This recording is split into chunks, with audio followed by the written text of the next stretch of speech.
they come from me alone. Oh, I'll be healing, they come from me alone. Hallelujah. Only Jesus can save. Hallelujah. I said salvation, they come from me alone. Oh, I'll be healing, they come from me alone. Hallelujah.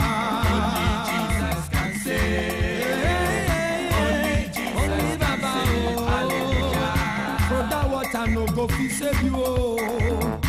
Juju man no go fi save you. Come to Jesus. Only Jesus can save. Only Jesus can save. Hallelujah.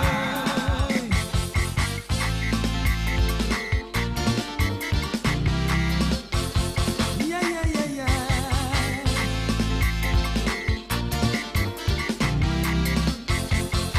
Only Jesus can save. Oh, Abi. Only Jesus can save. Hallelujah. Only Jesus can save. Only Jesus can save. Hallelujah. Only Baba. Oh, hallelujah. Only Jesus can save. Only Jesus can save. Hallelujah. Your mother no go fi save you. Oh. Your father no go fi save you. Oh. Come to Jesus. Only Jesus can save. Only Jesus can save. Hallelujah. Well, of course, only Jesus can save. Jesus can save. Hallelujah. I say only Jesus. What a way to start the morning here on the Business Breakfast on Zed. Only Jesus can save. Hallelujah.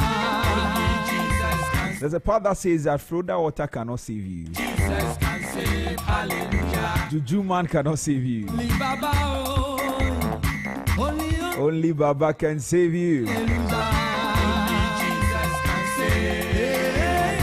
Only Jesus. Only Baba. Well, that is so winners, and they call this one Only Jesus Can Save. That is so winners, and they. It's like a long time since I hear from them. But anyway, thank you very much for staying with me here on the Business Breakfast on Zed. Let me run you through what we have planned for you today. And as usual, everything is lined up with you in mind. Everything is lined up with you in mind. So we're going to kick things off this morning with our news review segment. Then right after that, Samuela Inchi will come your way with business news. Then just after that, Lukman Evergreen Mumi will take over with Sports Flash. Then we'll take a short musical interlude to recharge, and then when we come back, we dive into business brief. The next up is Transport Today. That segment where we talk to you about what is happening in traffic. I mean, every traffic situation in town, and then give you all the flight schedules. Then right after that, market trends comes your way. And then we'll wrap up things with a roundtable discussion. Only Jesus. And as you are well aware, this is our Ghana month on Zed, our Ghana Heritage Month. So today we are bringing you conversations along those lines. There are so many people that we don't celebrate enough. Some unsung heroes. This morning we'll be talking about some of them. Do you know Nana Sameni? Yes, his name is not often mentioned, but those are some of the heroes. So stay with me. It's going to be a fantastic morning here on Z101.9 FM, your trusted station for business, lifestyle, and leisure. Let's get started.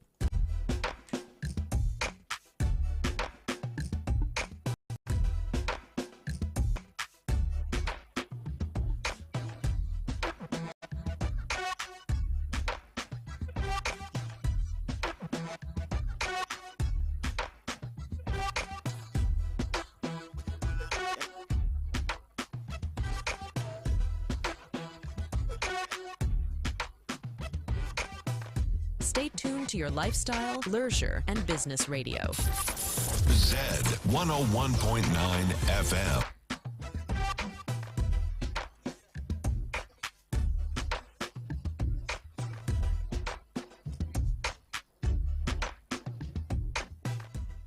Well, thank you very much for staying with me here on the Business Breakfast on Zed. This morning, of course, we're starting with our news review segment, and I'm going to run you through a few of the headlines, telling you what is making waves this morning, and then we get to discuss it briefly. Now, let me start with My Joy Online this morning. It says that consumers cannot be forced to pay higher tariffs to cover ECG inefficiencies, and that is coming from the Honorable Atu Forcing. He calls for reforms. And also, Finance Minister Atu Forcing warns of ongoing economic crisis at National Economic Dialogue. And former Lands Minister Samuel Jinapo calls for clarity on proposed gold board. And also, Imani proposes a reset on governance to revitalize Ghana's economy.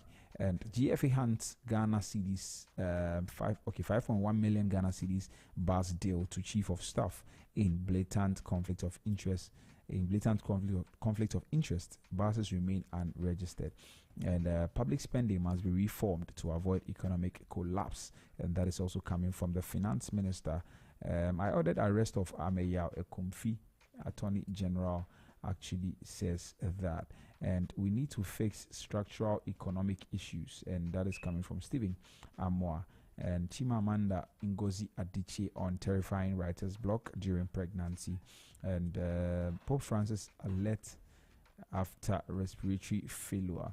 Okay, and on City Newsroom says that gold for oil was never the solution to fuel price stability, and that is coming from COPEC. And Kwachi Ofosu says that NPP's absence at economic dialogue was their own choice, and NPP's boycott of the National Economic Dialogue worrying, and that is coming from Nyako Ampem. And also, I ordered the arrest of Professor Ameya Kumfi. Dominic Ayine says that, and Hajj Village project is a commercial venture by the Ghana Airport Company Limited. And job losses policy reversal expose flaws in economic dialogue. BOG suspends good for oil program, cites policy challenges. And Akufo-Addo's $8.9 billion reserves key to exchange rate stability, not Mahama's policy. And that is coming from Amin Adam. And government to cushion SMEs in plastic waste management with $7 million grant. And it comes with a picture of the Honorable Metala Mohammed. And Ghana's economic growth stalled by lack of focus. ACET says that. And on the international front, or maybe just one more local story from Graphic Online, says that 52 SHS students in Accra for 2025 President's Independence Day Awards. Let me do a few other ones. It says Ghana must take advantage of its natural resource wealth, and that is coming from Ato Forcing, the Finance Minister. And Ghana losing billions to weak tax system. Finance Minister demands swift policy reforms, and President Mahama calls for unity to reset Ghana's economic future. And Ghana still in economic servitude after 68 years. Dr. Ishmael Yamsing. Without bold reforms, Ghana risks an 18th IMF bailout, and that is coming from Dr. K.Y. Amwako. Ghana must break free from the middle income trap. Dr. K.Y. Amwako also says that, and Dr. Yamsing backs President Mahama to lead Ghana's economic reset. Someone must reset Ghana's destiny, and it must be the president. Dr. Yamsing says that. Those are a few stories on the National Economic Dialogue. This morning, I have over the phone lines Abel and Solowin and Modiok, who is helping me break down the headlines this morning. Abel, good morning. Yeah, good morning. Wow. How are you doing? Another morning, and we are grateful to be alive, my brother. Great. And very good morning to our terrorist listeners this morning. Well, Abel, this morning I want us to start, of course, with the National Economic Dialogue. I'm sure yesterday you followed proceedings. Yeah. Great. Let me just highlight a few of the things that the keynote speaker, President John Dramani Mahama, highlighted in that, and then I'll hear your thoughts. So, yesterday, President John Dramani Mahama was the guest speaker, and he delivered a keynote address outlining his administration's vision for economic recovery. And these are some 10 things that he spoke about. He called for collective responsibility. He emphasized that the dialogue was not merely a symbolic event, but a decisive step towards resetting Ghana's economy. And he says that this gathering is more than just a symbolic exercise. or the fulfillment of a campaign promise. It's a decisive step in our collective responsibility to reset Ghana's economy, restore confidence, and build a prosperous future we all envision. He underscored his administration's priority to restore macroeconomic stability through responsible public financial management and fiscal discipline. And he says that we must enforce responsible public financial management and ensure fiscal discipline at all levels of government while working to reduce hardship for our people. And he also spoke on the state of the economy. He described the economic situation he inherited as one of deep crisis, citing high debt levels, inflation, and declining investor confidence. He also criticized the past financial management. He says that he attributed Ghana's financial difficulties to years of reckless spending, excessive borrowing, and weak economic governance. He also reiterated his administration's commitments to structural reforms that will make the private sector the engine of growth, and he highlighted the need for stringent measures to curb corruption, especially in government procurement. And he also noted the collapse of Indigenous Bank. He noted that they had significantly reduced local participation in financial sector, and that has led to job losses. He pledged to work towards restoring confidence in Ghana's banking system, and he also stressed the need to move away from raw materials exports towards industrialization. We hope to see something along those lines. And a key initiative in his economic strategy is the implementation of the 24-hour economy to boost productivity. The president actually highlighted that as well. And yesterday I saw a news article that 24-hour economy has started at the Ghana Publishing Company. And also the final thing I want to highlight that President Mahama mentioned was that the President called on all stakeholders to work together towards long-term economic transformation. And he says that we refuse to accept this as Ghana's reality. We reject the notion that economic hardship must be our norm. We refuse to surrender to the forces of stagnation and decline. Now, the National Economic Dialogue continues today. Abel, let me hear your thoughts on yesterday's National Economic Dialogue. I think a few speeches went on. Let me hear your thoughts from that. Yes. Well, it was a very important opportunity to bring everybody in the system together to share their views on the way forward. I think yesterday the president also mentioned that it is not that maybe they don't have ideas on how to go about resolving the challenges.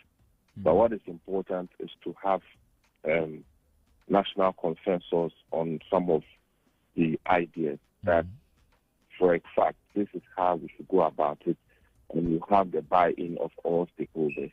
And once you have stakeholders all around the table, and you put your plans before them, and they contribute to that particular plan, then it makes it easier for stakeholders to be in tune with you as you attempt to implement those very ideas.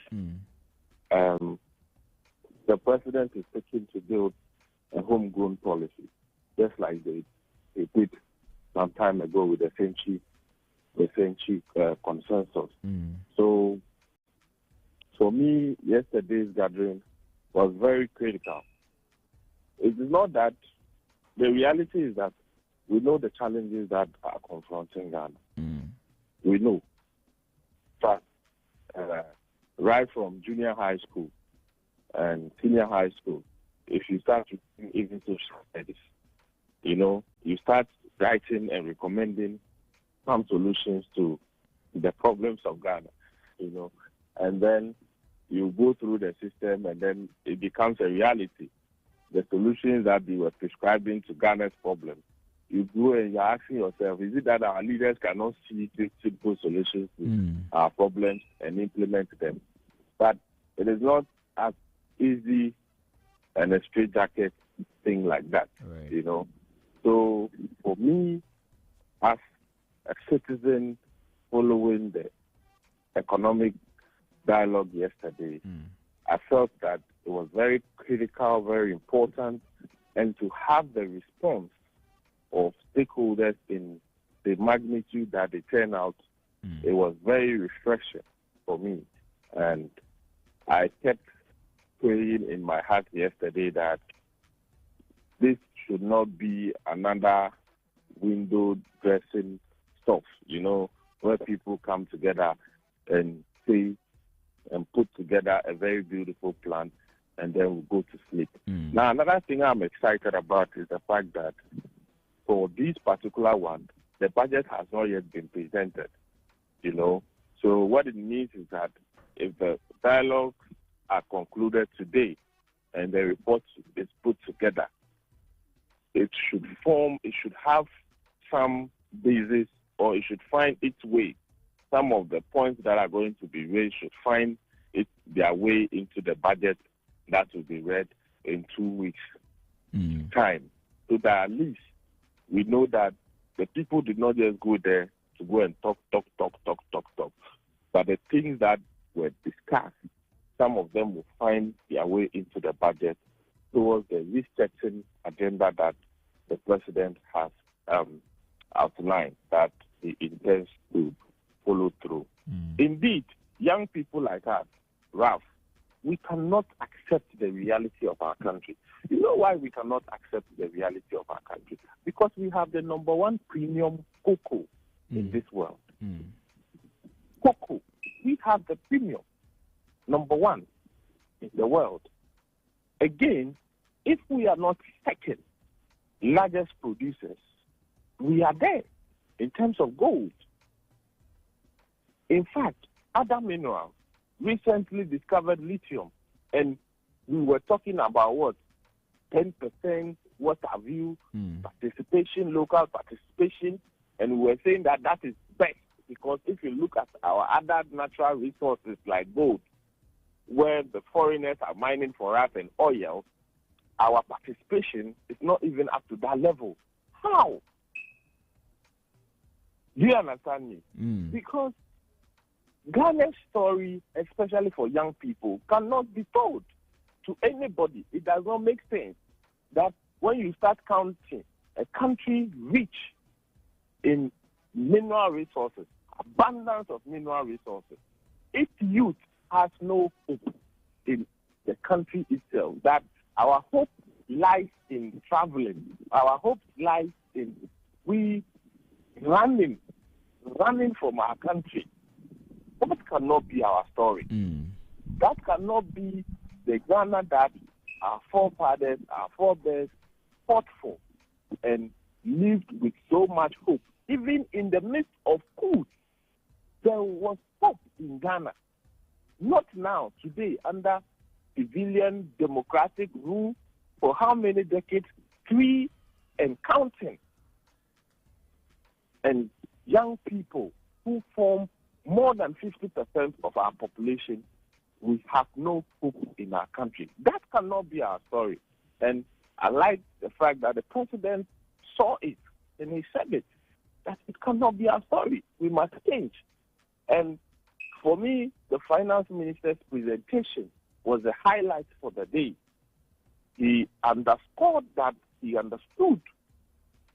Not just, you see, it is not enough to go knowing the problem, but he understood the very challenges that are confronting us. Now, it is not enough to understand the challenges. You must understand what it means to the people with those challenges. And you could see from his demeanor, the way he presented he did his presentation, that he was damn concerned. He was damn concerned about the challenges that he was confronted with. And, you know, the president has given him the leeway. And yesterday he indicated that he's going to start the expenditure cuts from the office of the president. If the finance minister is going to be starting the expenditure cuts from the office of the president, then who are you in the other sector that your expenditure cannot be touched? You know, so the president is leading by example. And for me, that is the hope that this dialogue it's inspiring. I pray, again, that it is not a 9-day wonder, that we will live through the promises that these people are making to us, that they will stick to their guns when things get tough, that they will lead by example, and the reset that they are preaching. In fact, you can tell that Ghanaians are ready, and the president has the goodwill of Ghanaians to reset the economy that he has promised. Across board, Zed Multimedia, if you look at other media stations across board from Accra to Kumasi to Tamale to Bolga, to other regions, you see everybody is talking about reset. The entire nation. It means that people for once feel that it is possible that Ghana can get it right, and they are willing to support the president to get it right. And that is very important for me, that the goodwill must be sustained and the government must do and act positively so that this hope cannot get missed. In fact, we cannot, if we miss this particular one, Ralph, I can't see going forward what will happen again. So it's a very important this thing, and I like the fact that all the experts and everybody is on board and they've all come out in their numbers. You watched the forum yesterday, crazy stuff.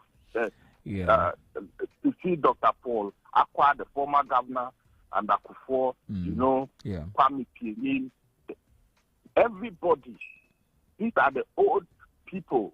They understand the economy, in a manner that we don't appreciate. We are more very comfortable with some technical jargons and things. No, these people, when the time they were managing the economy, there was nothing. If Pussy Boche was around, he's so rest in peace. These are people, when they manage the economy, there was nothing. You understand? So the understanding they bring to bear, they merge it with the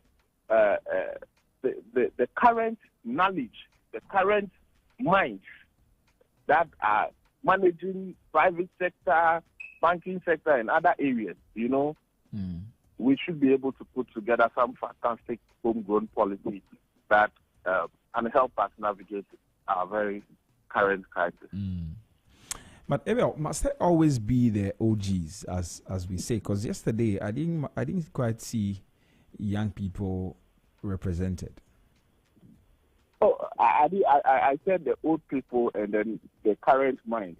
So current minds, young people connected. Yes, but I'm saying that I didn't really see it. Maybe. Oh, if you look at some of them, like the Chamber for Business, for example, Chamber for Oil Marketing, most of Chamber for American Business, look, most of the private sector, the fintech area and all that. The dominant people are young people in there, and so I think young people are proudly represented. If not for anything at all, the Minister for Youth Development will be there. I think to be looking at sectorial issues, So, but they are not part of the core teams. I mean, in the core teams, I didn't see any young person represented, but I don't know. But because I know there are a lot of people that are being, outlined or lined up to join in the conversations. Aside the general public that were seated there yesterday, which I know majority of won't be part of the discussions, I didn't quite see a lot of young people. But I mean, that is just by the way. Anyway, there's a call for policy reforms that the Honorable Atuforse mentioned yesterday, and I am very passionate about our taxation system, and I think it's a conversation that I keep having on this platform. It says that Ghana loses billions to weak tax systems, and he demands swift policy reforms. What are your thoughts on that, Abel? Is that for what reform? I didn't get that. So he's calling for tax reforms. tax policy reforms. And maybe I just read a part of that story. It says that Ghana's tax revenue remains amongst the lowest in the region, posing a major challenge to economic growth. Finance Minister Tuforcing has cautioned. Speaking at the National Economic Dialogue in Accra on Monday, March 3, 2025, Dr. Forcing revealed that the country's tax to GDP ratio stands at 13.5%, well below the average for economies of similar size. He attributed this to excessive tax exemptions, inefficiencies in tax administrations, and low compliance level. So he's calling for reforms in view of that. Yes, very true. I think I followed this particular issue. It has come up several times. And sometimes I ask myself, what really is the argument? Is it because there's a feeling that maybe across the sub-region, if we look at the amount that is coming through tax, ours is very low, But I think Ghanaians have shown that whatever tax that it be, we are willing to pay. But it must commiserate with the development that we anticipate. If not for anything, we've been paying e-levy for how many years now? It's the most retrogressive. In fact, e-levy is a punishment. It's a tax. It's like you are being punished for having money in your wallet or for working. You are being punished for working and having money and putting the money on your wallet and attempting to maybe use electronic means to transact business. Okay, you are being punished for that. And yet, Ghanaians conformed. Why did we conform? We conform with the idea. In other jurisdictions, hell would have broken loose. People would have hit the street, But Ghanaians said, okay, you said it's going to resolve our problems, going to resolve our road problems, our infrastructure problems, and everything. So we'll give you the benefit of doubt, and we'll go with it. And they did. What turned out to be the case was not the case. And so, you see, so that has been the skepticism when it comes. And I must admit, even though maybe up to close to half or 30-40% of our population remains illiterate, Ghanaians have very deep understanding of the system that we are operating. And that's why I kept saying that for the first time, I'm beginning to feel that there's goodwill. There's goodwill on the part of Ghanaians to give the government an opportunity. The government has so far also demonstrated that they are learning and they are willing to do the right thing. So the point I'm making is that if this government is very honest, like yesterday, Atu laid it all out and allowed everybody to see what is happening. In fact, yesterday, it was left with small. It would have been the budget, The only thing is that maybe government didn't outline its main priority areas and how much is going to commit into all that. So if the government demonstrates that itself is willing to tie the belt, put on the seat belt, stay disciplined. Yesterday he mentioned it. He said it's going to take discipline. If Ghanaians see a certain level of discipline from government itself, from the office of the president, spreading to other institutions, I don't think that reform that will expect that in some quarters we adjust and give something to mitigate the economic challenges. Ghanaians will not do so. We'll do so. But see that the political class, that our leadership are also reforming. Our leadership must also reform. Our political class must reform first. It's not about the tax reform. We can pay, you can introduce new taxes and all that, yet it will still be the case. Because at the end of the day, the revenue will not get to where it's supposed to go. The revenue will be lost through procurement. Like yesterday, the president gave an example. You know, a company is set up, and then a particular government agency is supposed need some services, and then that company bids, gets sole source, and then because it doesn't have the expertise, so it go and buy the product from the company that has the product that was not given the opportunity to bid at, let's say, 4,500 and come and sell to government at 6,000 cities. And we call this, is this the private sector participation we are calling for? Definitely not. So at the end of the day, you raise revenue, and that revenue is lost through procurement and other things. You know, and at the end of the day, it doesn't go into the development that is supposed to. So we must see clear commitment and ability to stick to discipline. And when we do so, then we start asking for more. I think the Ghanaian citizens will also beg and give more where it's supposed to be. So, of course, the tax reform, we must. If we want to get, see, Ralph, travel, you travel across the globe, you see where development has taken place. There have been some level of commitment from citizens.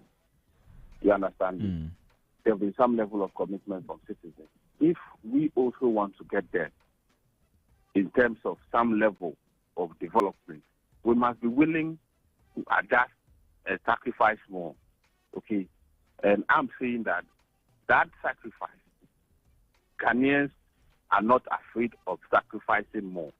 But what we want to see is that our sacrifice will not become beneficiary to some other people living pompous life over us. No. Right. So that is the point. Right. Okay, Abel, let's do a last story. So Trump has paused U.S. military aid to Ukraine, and I think that is something you might want to comment on as somebody who is very passionate about international politics. I didn't get. So Trump. I want us to do one international story in 1 minute. Yes. Trump has paused U.S. military aid to Ukraine. It was always coming. You know, it was always going to. We were going to get there. He said it. If you recall, during his campaign, he said that when he takes over or when he's voted into power, the war in Ukraine was going to stop. In fact, the reason why the war in Ukraine has prolonged is because of U.S. aid, U.S. support. To Ukraine. Do you understand me? But Trump, has moved to stop U.S. support. But you realize that Europe is also galvanizing itself. You know, all the UK yesterday, if you follow the international news, UK, Germany, France, coming together and trying to build momentum, because they've seen where the U.S. is going with it. And I think you have a feeling that Europe doesn't want peace. They want the war to continue. Or better still, the understanding is that if Russia wins this war, it has serious ramifications for the entire Europe as a continent. Some are of the fear that it might not be only Ukraine, because what's Russia's argument? That in Ukraine joining NATO, its borders are not safe. So if you stop Ukraine from joining NATO, it means that the likes of Poland, the likes of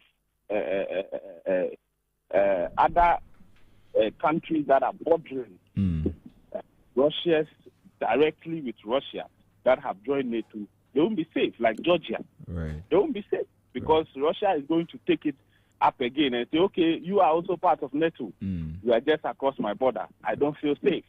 You have to leave NATO or else I have to invade. So Europe is very concerned, but I think that we must find peace. People cannot continue to lose their lives over a particular alliance that everybody wants to join or not. No. Europe must find peace, and Right. Trump is committed to it.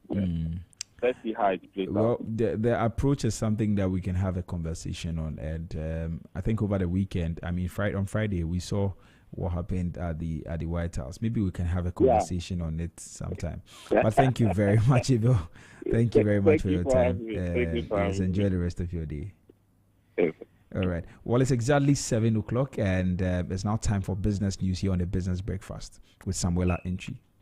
Stay tuned to your lifestyle, leisure, and business radio. Zed 101.9 FM.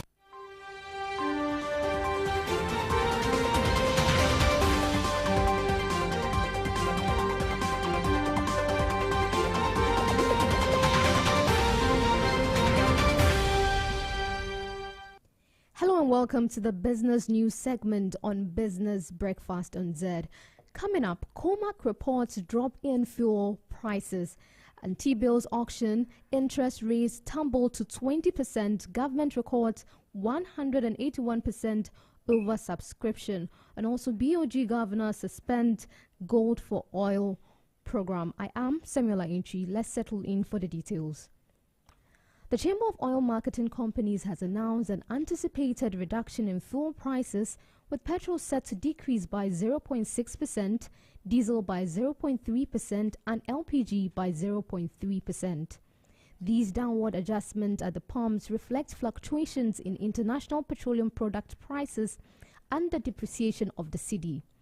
According to Comac's report, crude oil prices have experienced a slight decline, dropping from $76.86 per barrel to $75.49 per barrel, marking a 1.32% decrease in the international market.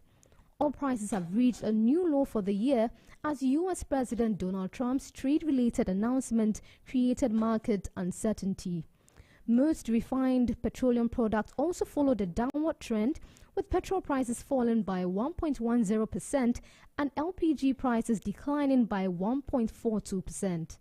Fuel prices increases in Ghana have had a significant impact on the economy, businesses and households, driving up the cost of living. Rising fuel costs have led to higher prices for food, transportation and utilities, placing additional financial strain on consumers. This year, fuel prices have risen for the third consecutive time. However, this marks the first recorded decrease in fuel prices within the same period, offering slight relief to consumers.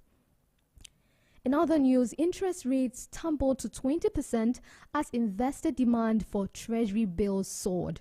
According to auction results by the Bank of Ghana, the yield on the 91-day bill fell by a significant 606 basis points to 20.79%. That of the 182-day bill also plummeted to 22.98% from the previous week's 27.89%. The rate on the 364-day bill also took a nosedive by 638 basis points to 22.69%. The significant fall in interest rate is in line with many analysts' forecast. Renewed investor confidence, coupled with the government's quest to revive a struggling economy, has also played a major role. Meanwhile, the government recorded about 181% oversubscription of the T-bill sale to the tune of 248 billion Ghana cedis. The Treasury accepted 7.41 billion Ghana cedis of the bids tendered as against a target of 6.493 billion Ghana cedis. Yet again, the one-year bill received the highest bid worth 8.72 billion Ghana cedis, representing about 47% of the total bids.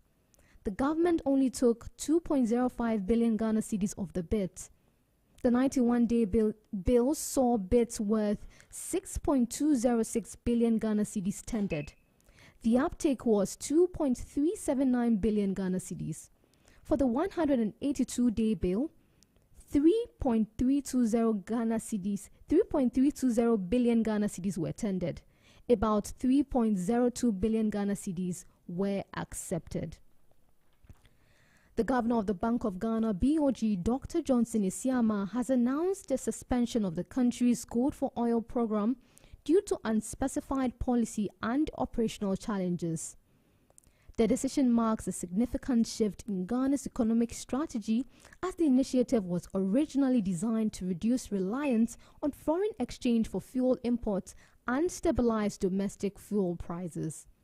Speaking in an interview with Bloomberg, Dr. Isiama disclosed that the program had incurred financial losses, necessitating its temporary suspension.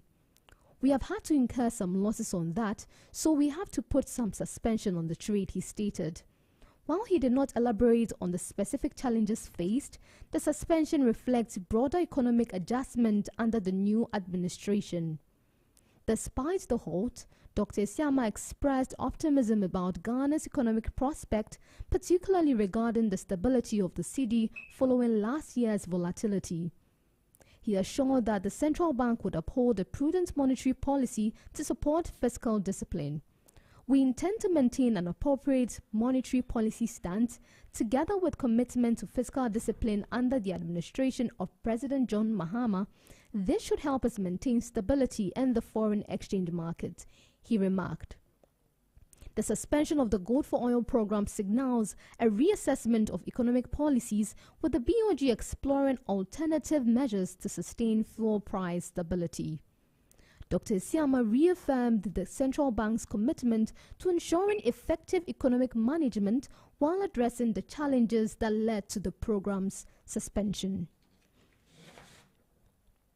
The Bank of Ghana has issued a firm directive against photocopying Ghana cards for banking transactions, emphasizing that biometric verification must be the standard for identity authentication. Bank of Ghana made it clear that photocopying Ghana cards for customer verification is not an acceptable practice. This directive, which aligns with the National Identity Register Regulations 2012, underscores the growing risk associated with outdated verification methods such as lookup list and visual inspections. Deputy Head of Office under the Financial Integrity Office of BOG, Mr. Ashite Trebi Olenu, emphasized, "We have never said that banks should photocopy Ghana cards. Photocopying leaves room for fraud and compromises the integrity of transactions." Instead, he said banks must authenticate identities directly through the biometric verification system linked to the National Identification Database, ensuring a secure and reliable financial ecosystem. This position was reinforced during a stakeholder engagement in Accra, organized by Identity Management Systems Limited in collaboration with the National Identification Authority. The event, themed "Protect Every Transaction with Biometric Verification," brought together the Bank of Ghana, the Ghana Association of Banks, the National Identification Authority, and representatives from the 25 universal banks in Ghana to discuss the critical role of identity verification in securing financial transactions. Real-time biometric verification prevents identity theft and impersonation, eliminates reliance on easily forged physical documents, ensures real-time authentication with National Identity Register records, and aligns with national and international security standards. Executive Director of IMS Limited, James Kantamantu-Kumsin, highlighted the fundamental shift in identity management, stating, "The way we do things is changing. Identity is at the center and the engine of our financial system. The database that the National Identification Authority has gathered is one of the most powerful assets we have as a country." His remarks underscore the need to transition from traditional manual processes to a multimodal biometric verification approach that eliminates security vulnerabilities. The engagement fostered productive dialogue between the Bank of Ghana, the Association of Banks, the National Identification Authority, and representatives of all universal banks. And that'll be all for the business segment on the Business Breakfast on Zed. We'll take a recap of our headlines. Comac reports drop in fuel prices. And also T-bills auction. Interest rates tumble to 20%. Government records 181% over subscription. BOG Governor suspends Gold for Oil program. And that'll be all for business news on Business Breakfast on Zed. You can follow us on all our social media platforms, ZFMGH on Instagram, Facebook and X, and Z Multimedia on TikTok and YouTube. You can also visit www.zmultimedia.com for more. I am Samuela Inchi. Thanks for listening. Up next is Sports Flash with Lukeman Evergreen Moomin. Stay tuned. Zed 101.9 FM. It's your lifestyle, leisure, and business radio. The stage is set for something special. It is time to go racing. God, that's so... Oh, wow! Oh, wow! LeBron James with no regard for human life. You couldn't write a script like this. Here's Metzer. This is positive. Williams. Kudus. The Korean joy did not last for long. Oh my gosh, Kudus. Step back for Partey. Oh, yes. Oh, yes, oh, yes. Thomas Partey.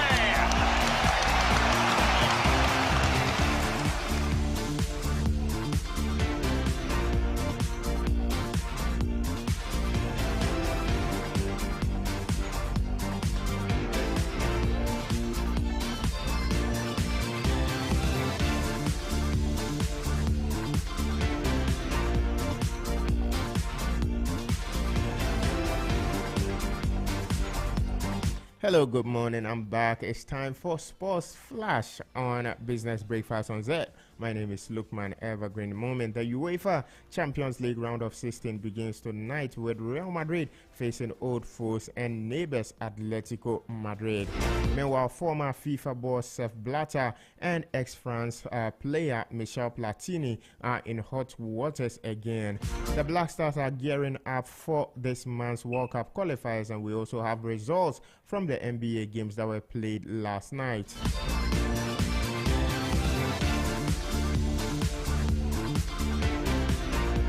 All right, we begin with news from the camp of the senior national team, the Black Stars of Ghana. Now, the president of the Ghana Football Association, Kurt Okreku, has called on the minister in charge of sports and recreation, Honorable Kofi Adams. The visit to the office of the minister on Monday saw President Kurt Okreku introducing the technical team of the Black Stars to the new minister.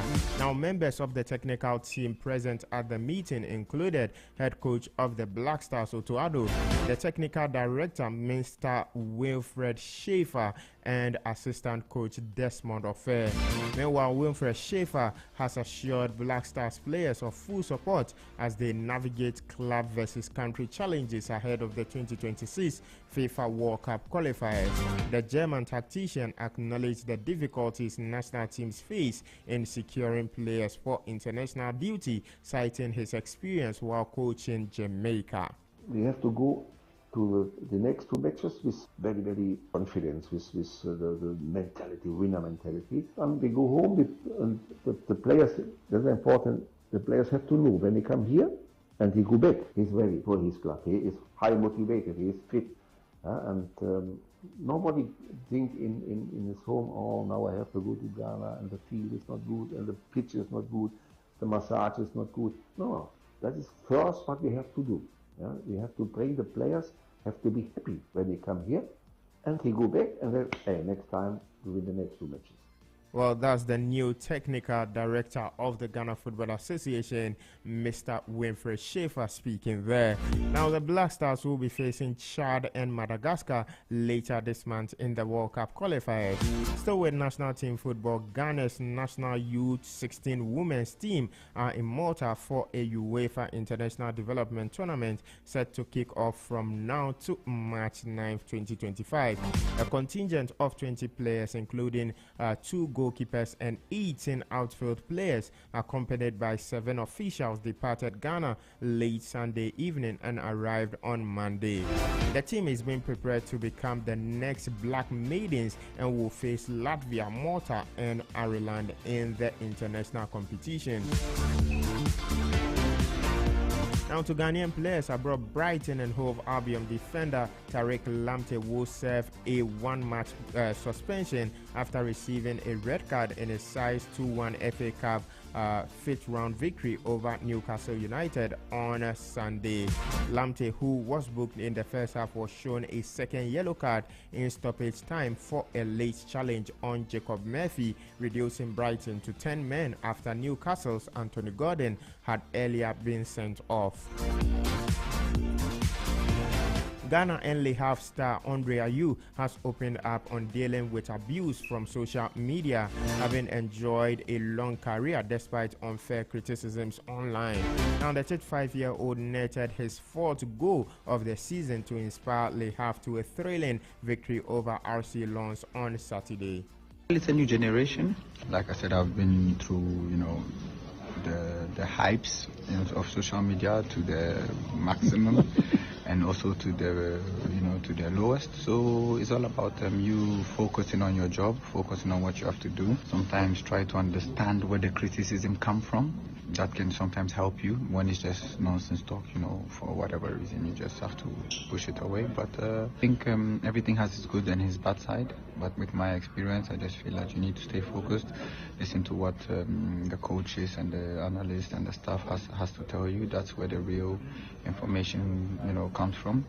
Well, that's captain of the senior national team, Andre Ayew, even though he's not been with the team for almost a year now. Now, Premier League giants Arsenal are reportedly ready to extend the contract of midfielder Thomas Partey, but the Ghana international will have to take a pay cut. Now, Partey is out of contract at the end of the season and is free to negotiate for a pre-contract with any club of his choice. And now to England, Nottingham Forest booked an FA Cup quarter-final trip to Brighton after a penalty shootout win over Ipswich Town. Goalkeeper Matt Sells was the hero, saving Jack Taylor's low effort as the host went through 5-4 on penalties. Now to the UEFA Champions League, Vinicius Jr. says that he's living the dream at Real Madrid and wants to sign a new deal with the Champions League holders. Now, the Brazil forward, who is 24 years old, has 2 years left on his current contract and is rumored to be a transfer target for Saudi Pro League clubs. Tonight, Real Madrid hosts City rivals Atletico Madrid in the first leg of the last 16 of the UEFA Champions League. Aston Villa traveled to Belgium to face Club Brugge. Their manager, Unai Emery, remains confident ahead of that trip. I am focusing each match, each moment, and to win is the consequences. It's not the end, it's the consequences. And it's the process. And always I am building the process in my past and now, and I like to focus the process. If you are thinking you are losing the way, and maybe you are not getting there, it's better to get here. Well, so that was Unai Emery sounding philosophical ahead of that game against Club Brugge. In Germany, Borussia Dortmund will host French outfit Lille, while Arsenal engage PSV in Holland. Now here is Arsenal manager Mikel Arteta. But I think the results vary in football. What I'm more interested is how they behave, what they play, why they do certain things, and what we expect them to do against us, and what are the weaknesses to try to beat them. Every situation is different. A year in football is, and the context has changed. They have other players as well. We have other players as well. Momentums are different. We played a competition in that moment where we were already qualified. They weren't, and now it's a tie that's going to decide who is through. So it is very different. Well, so that was Arsenal manager reflecting on their previous matchup, which happened last year. He says that that PSV team has changed completely. Away from the UEFA Champions League, Manchester City's Nathan Ake is set for another spell on the sidelines after undergoing surgery on a fractured foot. The Netherlands defender came off at halftime in Saturday's FA Cup win over Plymouth Argyle with an injury that he says has been bothering him for months. Now, Fulham have condemned the abhorrent, racist and homophobic online abuse directed at defender Calvin Bassey following Sunday's FA Cup penalty shootout win at Manchester United. Nigeria defender Bassey, who scored the opening goal at Old Trafford, shared some examples of the unsavory abuse he had received on social media. Now, former FIFA president Sepp Blatter and French football legend Michel Platini are back in court in Switzerland to face accusations of fraud.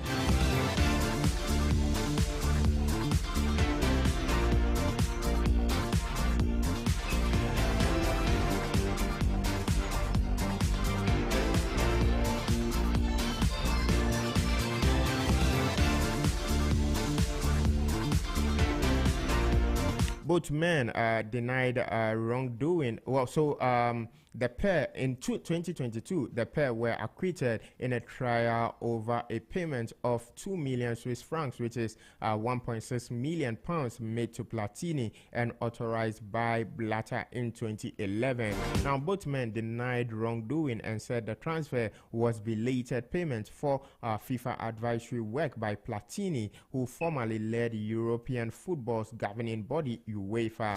But the Swiss federal prosecutor appealed against that decision. Now to results from the NBA games that were played last night, and there were some interesting games. Of course, the Golden State Warriors were winners over the Charlotte Hornets by 119 to 101. And then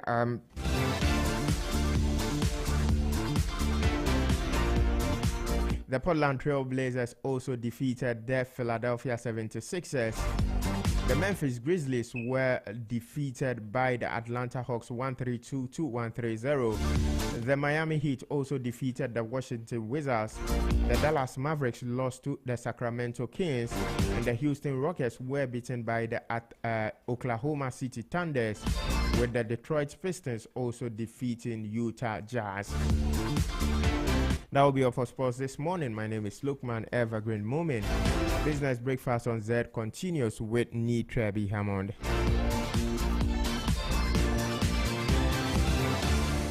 Stay tuned to your lifestyle, leisure, and business radio. Zed 101.9 FM. It's your lifestyle, leisure, and business radio.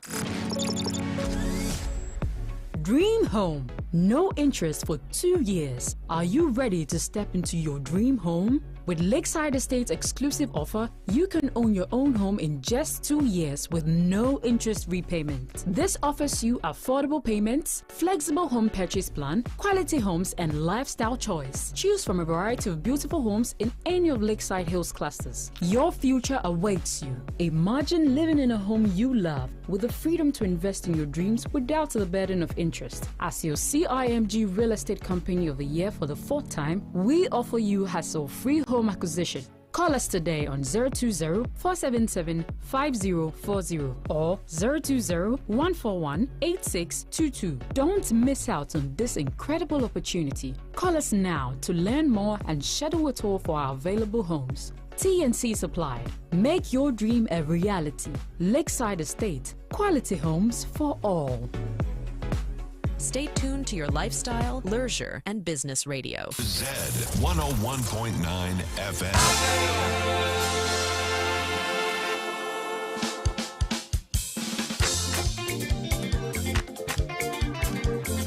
It's your lifestyle, leisure, and business radio.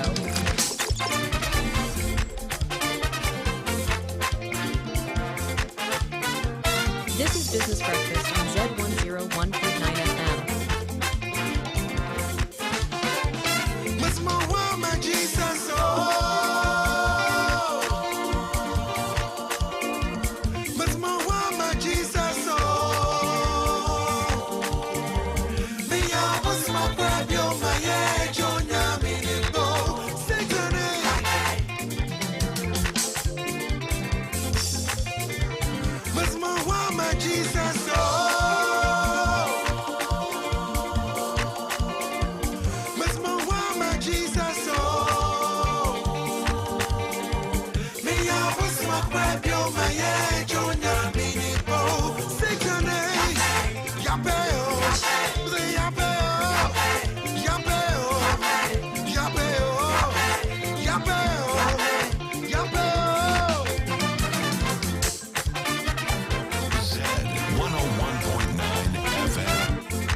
Yo,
It's your lifestyle, leisure, and business radio. Poverty. Must promise and fail. Spiritual doom suck. Spiritual doom suck. Hypertension. Cancer so can hold. Missy yapel. Yapel. Yapel. Yapel.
What's up, Ghana?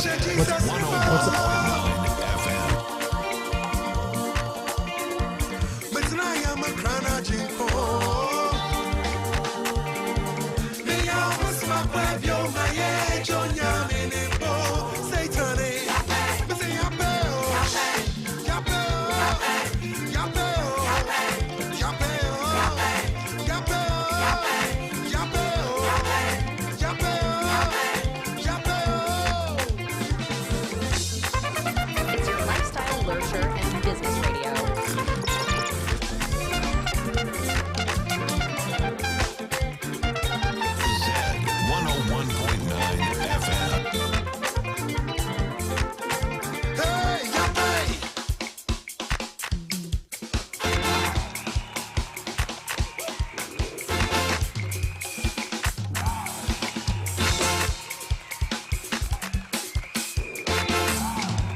101.9 FM.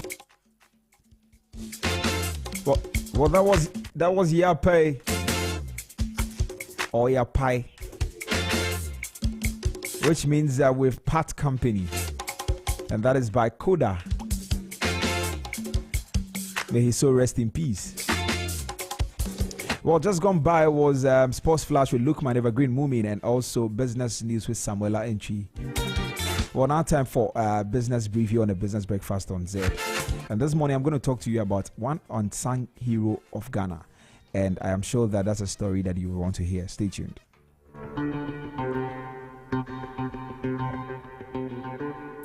It's your lifestyle, leisure, and business radio.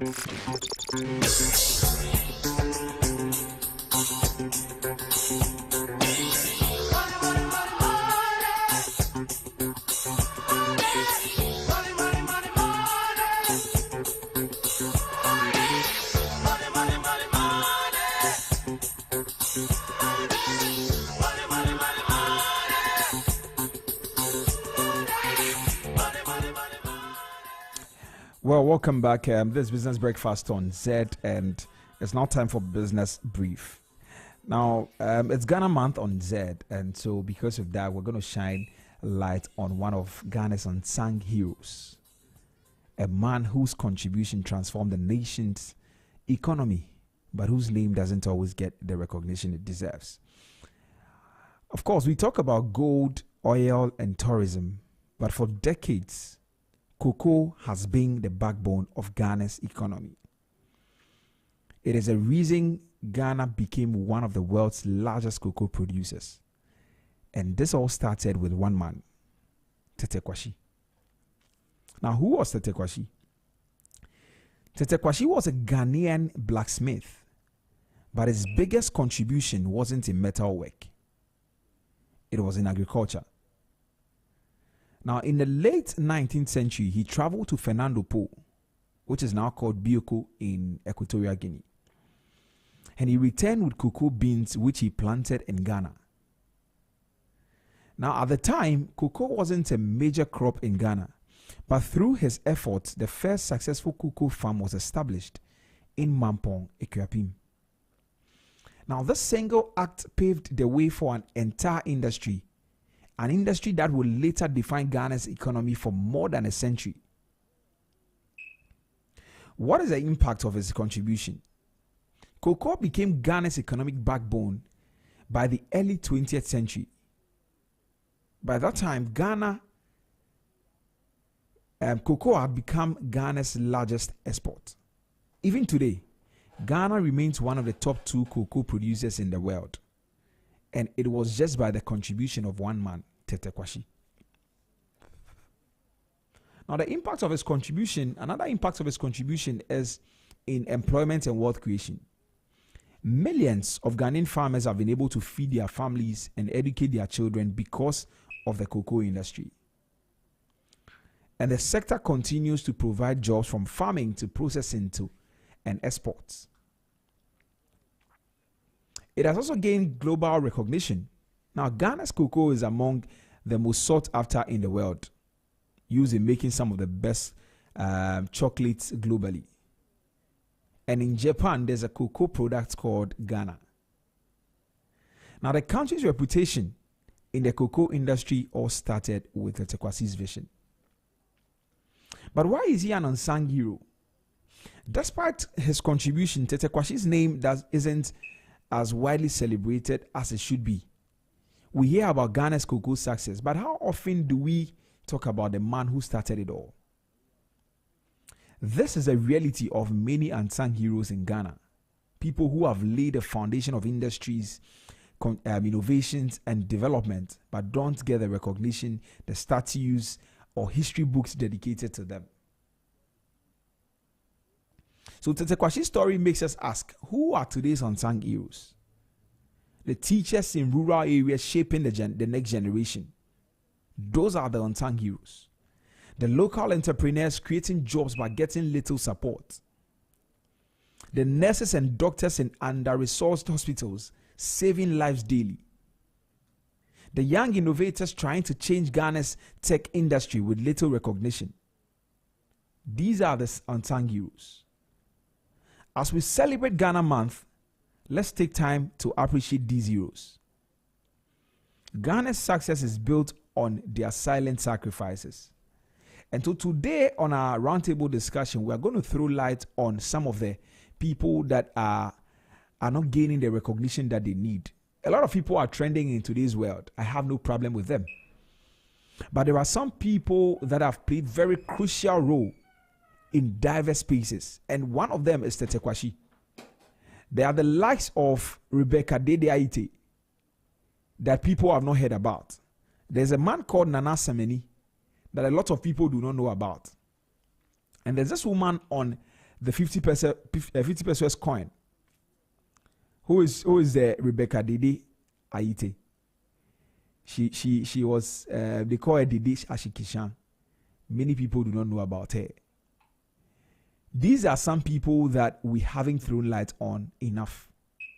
And so this morning we'll be joined by a historian who's going to help us understand some of these things and also help us recognize some of the people that we haven't paid so much attention and their contributions to the development of Ghana over the years.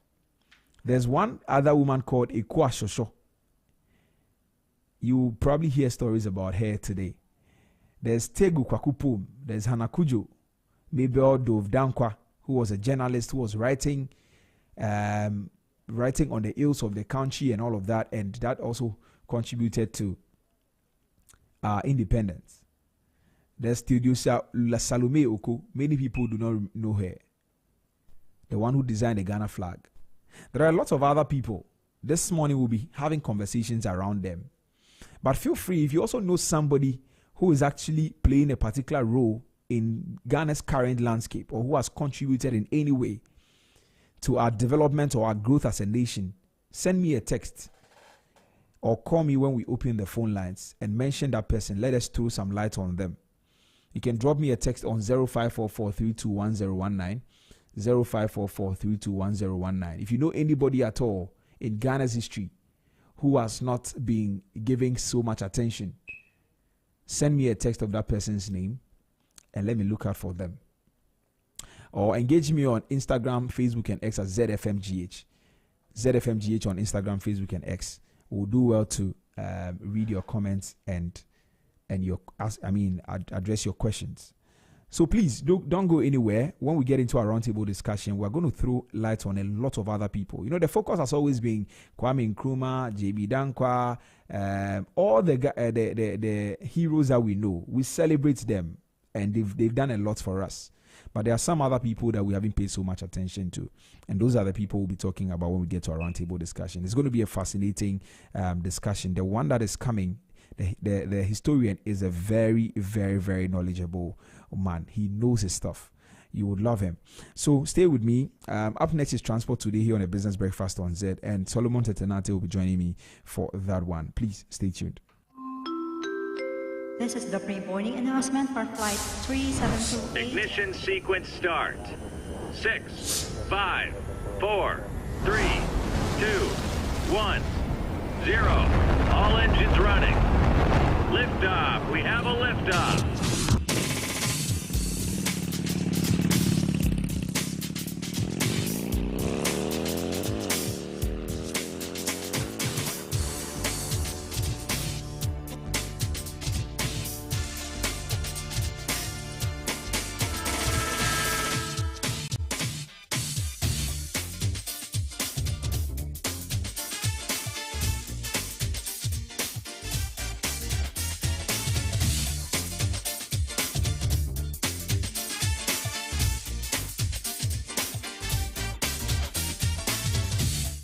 Well, 20 to the top of the hour, and as Business Breakfast on Zed with myself, me, Trebi Hammond, and I am now joined by Solomon Tetenate. It's time for Transport Today. Solo, good morning. How are you? Good morning. I'm doing good. What about you? Yeah, I'm doing very fine. We thank God. For life. Absolutely. It's the 4th of March. Yeah. Yeah, we're just grateful. And we are just 2 days away to the independence. Yeah. Independence in 2 days. That's true. Independence Day celebration. Yeah. Ghana is turning 68 We'll have conversations about the things that we've been able to achieve. Because 68 years, it means that if you're a human being, you might have gone for it. I mean, you've gone for retirement. Oh, yes. So if you're 60, your retirement age is 60, then you've gone for retirement. What are the things that you've done? Achieved in life in that period. But that's a conversation we'll have. Anyway, run us through what's happening today. All right, thank you very much. I'm taking you through the flight schedules for today, and then we look at the traffic situation in town. I mean, the city of Accra, and then we look at what is trending in the aviation center or aviation world. So I'm starting with the flight schedules, and I'm starting with Passion Air. Right. So Passion Air, Accra to Kumasi, the flight schedules for today. First flight takes off from Accra 6:20 a.m. and then arrives in Kumasi at 7 a.m. and then takes off from Kumasi at 7:30 a.m. and gets to Accra at 8:10 a.m. Second flight takes off from Accra 8:50 a.m. and then arrives in Kumasi at 9:30 a.m. and then takes off from Kumasi at 10 a.m. and gets to Accra at 10:40 a.m. Third flight takes off from Accra 11:20 a.m.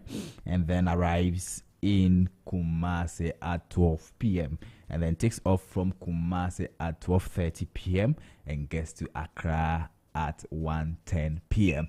Fourth flight takes off from Accra 1:50 p.m. and gets to Kumasi at 2:30 p.m. and then takes off from Kumasi at 3 p.m. and gets to Accra at 3:40 p.m. Fifth flight takes off from Accra 4:20 p.m. and then arrives in Kumasi at 5 p.m. and then takes off from Kumasi at 5:30 p.m. and gets to Accra at 6:10 p.m. And then the last flight for Accra to Kumasi, Passion Air, takes off from Accra 7:20 p.m. and then arrives in Kumasi at 8:10 p.m. and then takes off from Kumasi at 8:30 p.m. and gets to Accra at 9:20 p.m. So that is the flight schedules for Accra to Kumasi Passion Air. Accra to Takoradi Passion Air, we have two flights available today. First flight takes off from Accra 6:20 a.m. and then arrives in Takoradi at 7:10 a.m. and then takes off from Takoradi at 7:40 a.m. and gets to Accra at 8:30 a.m. Second flight, and that's the last flight for Accra to Takoradi Passion Air, takes off from Accra 4:20 p.m. and then arrives in Takoradi at 5:10 p.m. and then takes off from Takoradi at 5:40 p.m. and gets to Accra at 6:30 p.m. Accra to Sunyani Passion Air, we have one flight available today. So if you want to take a flight to Sunyani today, and then you should take note of this. It takes off from Accra 9:10 a.m. and then arrives in Sunyani at 10:10 a.m. and then takes off from Sunyani at 10:40 a.m. and gets to Accra at 11:40 a.m. So that is the flight schedules for Accra to Sunyani. Accra to Wa, unfortunately, we don't have any flight available today for Passion Air. So let's look at Accra to Tamale. Accra to Tamale, we have two flights available today, and the flight has decreased because usually we have 3 flights in a day, but today is just 2. And first flight takes off from Accra 6 a.m. and then arrives in Tamale at 7:20 a.m. and then takes off from Tamale at 7:50 a.m. and gets to Accra at 9:10 a.m. Second flight takes off from Accra 4 p.m. and then arrives in Tamale at 5:20 p.m. and then takes off from Tamale at 5:50 p.m. and gets to Accra at 7:10 p.m. So that is the flight schedules for Passion Air, Accra to Kumasi, Accra to Wa, Accra to Sunyani, and then Accra to Tamale. Let's look at Africa World Airlines, the flight schedules for today. Let's start from Accra to Kumasi. We have 6 flights available today for Africa World Airlines, Accra to Kumasi. First flight takes off from Accra 6:20 a.m. and then arrives in Kumasi at 7 a.m. and then takes off from Kumasi at 7:30 a.m. and then lands at Accra at 8:10 a.m. And then second flight takes off from Accra 8:40 a.m. and then touches down in Kumasi at 9:20 a.m. and then takes off from Kumasi at 9:50 a.m. and then arrives in Accra at 10:30 a.m. Third flight takes off from Accra 9:40 a.m. and then arrives in Kumasi at 10:20 a.m. and then takes off from Kumasi at 10:50 a.m. and gets to Accra at 11:30 a.m. Fourth flight takes off from Accra 2:10 p.m. and then arrives in Kumasi at 2:50 p.m. and then takes off from Kumasi at 3:20 p.m. and gets to Accra at 4 p.m. Fifth flight takes off from Accra 3:10 p.m. and then arrives in Kumasi at 3:50 p.m. and then takes off from Kumasi at 4:20 p.m. and gets to Accra at 5 p.m. And then the last flight for Africa World Airlines Accra to Kumasi takes off from Accra 7 p.m. and then arrives in Kumasi at 7:40 p.m. and then takes off from Kumasi at 8:10 p.m. and gets to Accra at 8:50 p.m. So that is Africa World Airlines Accra to Kumasi. Let's look at Accra to Takoradi. We have 3 flights available today. Africa World Airlines. First flight takes off from Accra 6:40 a.m. and then arrives in Takoradi, at 7:20 a.m.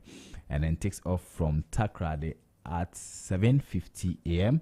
and gets to Accra at 8:30 a.m. Second flight takes off from Accra 12 p.m. and then arrives in Takoradi at 12:40 p.m. and then takes off from Takoradi at 1:10 p.m. and gets to Accra at 1:50 p.m. and then the third flight takes off from Accra 4:30 p.m. and arrives in Takoradi at 5:10 p.m. and then takes off from Takoradi at 5:40 p.m. and gets to Accra at 6:20 p.m. So that is Accra to Takoradi Africa World Airlines, the flight schedules for today. Let's look at Accra to Tamale Africa World Airlines. So we have 4 flights available today from Accra to Tamale. If you want to use Africa World Airlines, first flight takes off from Accra 6:30 a.m. and then arrives in Tamale at 7:30 a.m. and then takes off from Tamale at 8 a.m. and gets to Accra at 9 a.m. Second flight takes off from Accra 9:30 a.m. and arrives in Tamale at 10:30 a.m. and then takes off from Tamale at 11 a.m. and gets to Accra at 12 p.m. And then the third flight takes off from Accra 12:30 p.m. and then arrives in Tamale at 1:30 p.m. and then takes off from Tamale at 2 p.m. and gets to Accra at 3 p.m. And then the last flight for Accra to Tamale Africa World Airlines takes off from Accra 3:30 p.m. and arrives in Tamale at 4:30 p.m. and then takes off from Tamale at 5 p.m. and gets to Accra at 6 p.m. So that is the flight schedules for Africa World Airlines. Let's look at the traffic situation in town as we speak. So looking at the map recently, there is a bit traffic. It's not that intense, but there's a bit traffic from Adenta barrier to Zongo Junction. That's Medina Zongo Junction. So we should take note of that. And then when you from Hacho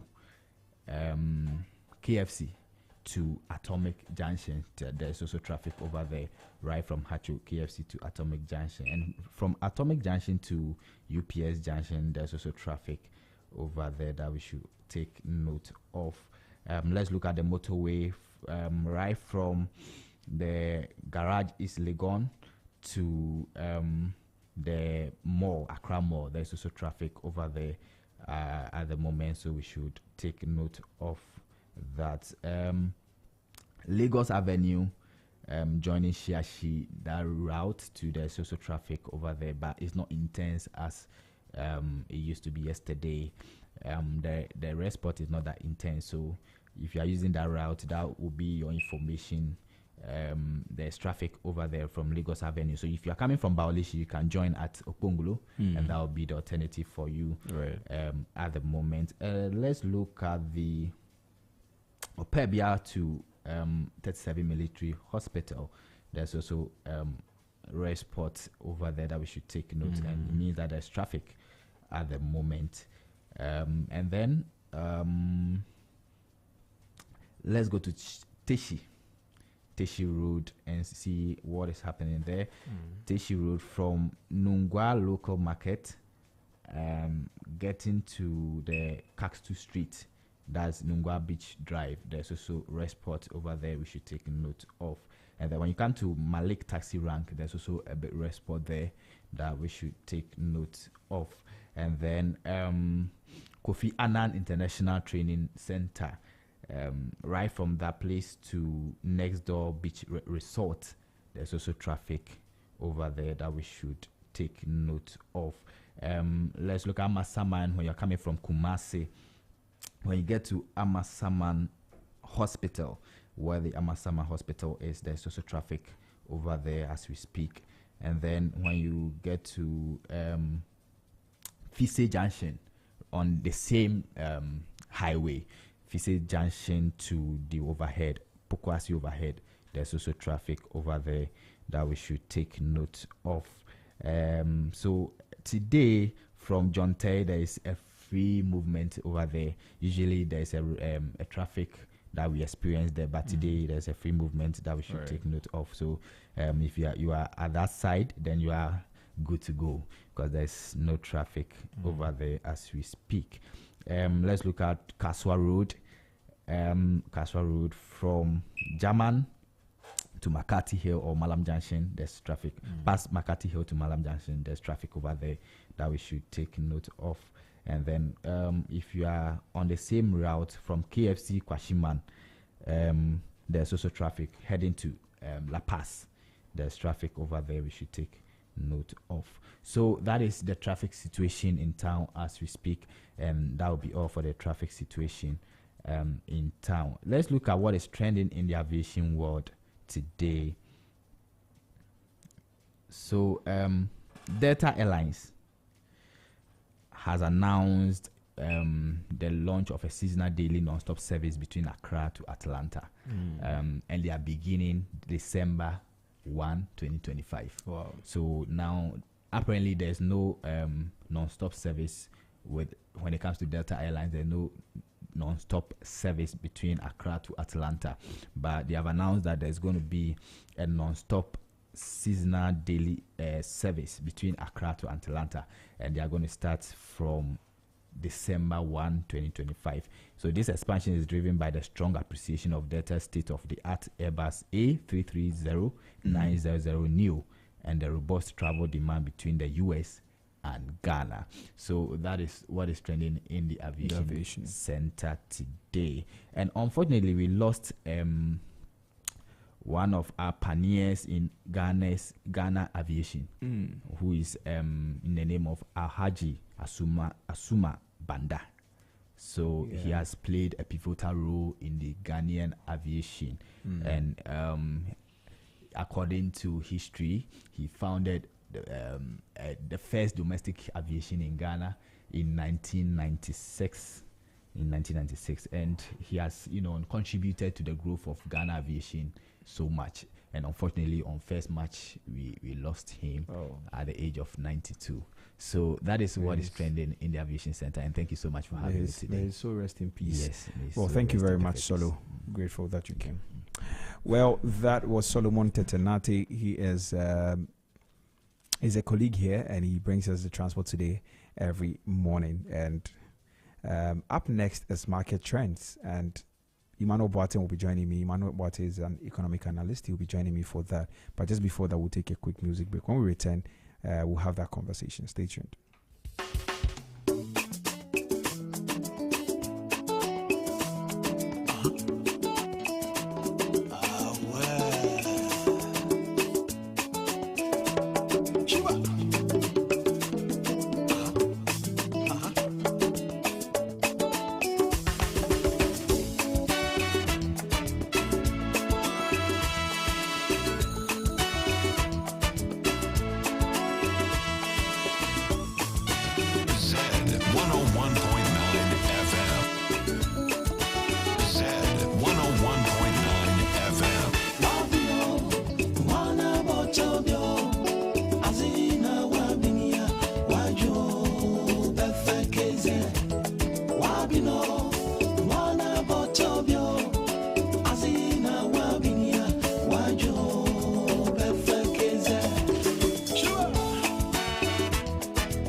101.9 FM.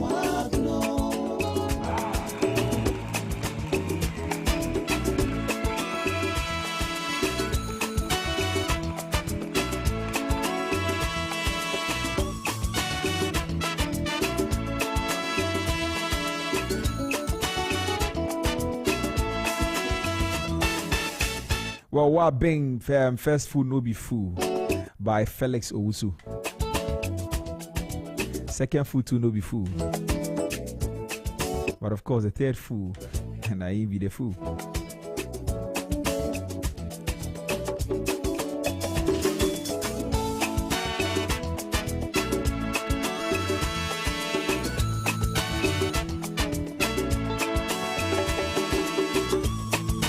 Well, in Ghana here, there are a lot of people that are into this real estate business. And once you buy, you pay your interest. But Lakeside Estate is giving you interest-free repayment. So if you are ready to step into your dream home, Lakeside Estate has got some exclusive offers for you. You can actually own your house in just 2 years with no interest repayment. Yeah, you heard me right. No interest payment. And this offers you affordable payment, flexible home purchase plan, quality homes, and lifestyle choice. And you get to choose from a variety of different beautiful homes in any of the Lakeside Hills clusters. So what are you waiting for? Imagine living in a home you love with the freedom to invest in your dreams without the burden of interest. Just imagine. As your CIMG Real Estate Company of the Year for the 4th time, we offer you hassle-free home acquisition. So all you have to do is to call us today on 020-477-5042. 020-477-5042. Or 020-477-5040.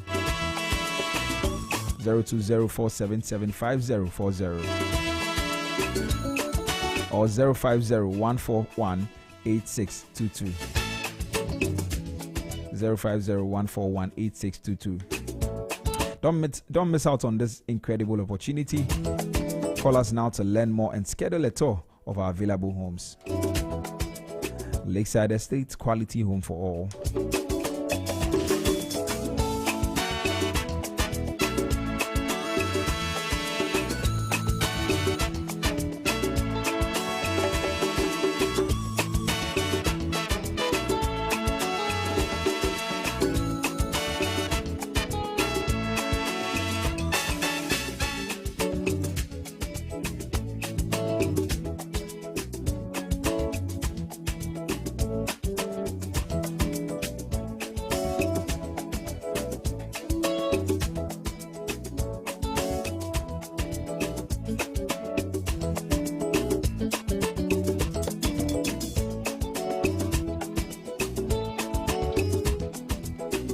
Well, also from the 1st to 31st of March 2025, Z101.9 FM is celebrating Ghana Month in Gun Style. So join us as we embark on a month-long journey filled with education, insightful stories, and engaging conversations. Conversations that highlight the rich history, the culture, and achievements of our beloved Ghana. It is Ghana Month on Zed, also known as Heritage Month. So we'll be joined by key influencers, thought leaders, and experts who will share their perspectives on Ghana's development, innovation, and global contributions. All of that aimed at showcasing resilience, success, and the spirit of unity that binds us as a nation. So join us on Z101.9 FM for an exciting and enriching experience while we celebrate what makes us proud to be Ghanaians. Do what to engage with us on our social media platforms at ZFMGH on Instagram, Facebook, and X using the hashtag Ghana Month on Zed. Hashtag Ghana Month on Zed. You can as well listen to us live on radio.zmultimedia.com.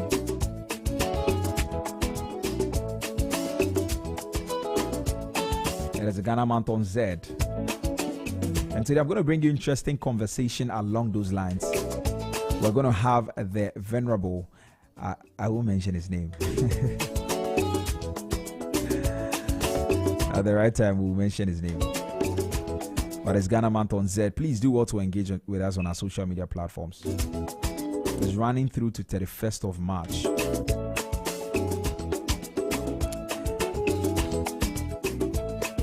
Well, now time for us to get into market trends this morning here on the Business Breakfast on Zed. And Emmanuel Boateng is over the phone lines to have this conversation with me. Ima, good morning. How are you? Good morning, Raphael. I'm doing very well.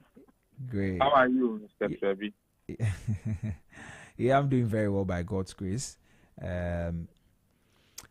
Maybe we should start this morning. I want us to, we're of course going to talk about what we started yesterday. We started talking about the country focus report by the African Development Bank group yesterday. And we highlighted a few things. And today we're going to get into that deeper. But I'm sure you've been monitoring what is going on in the Accra International Conference Center, the National Economic Dialogue.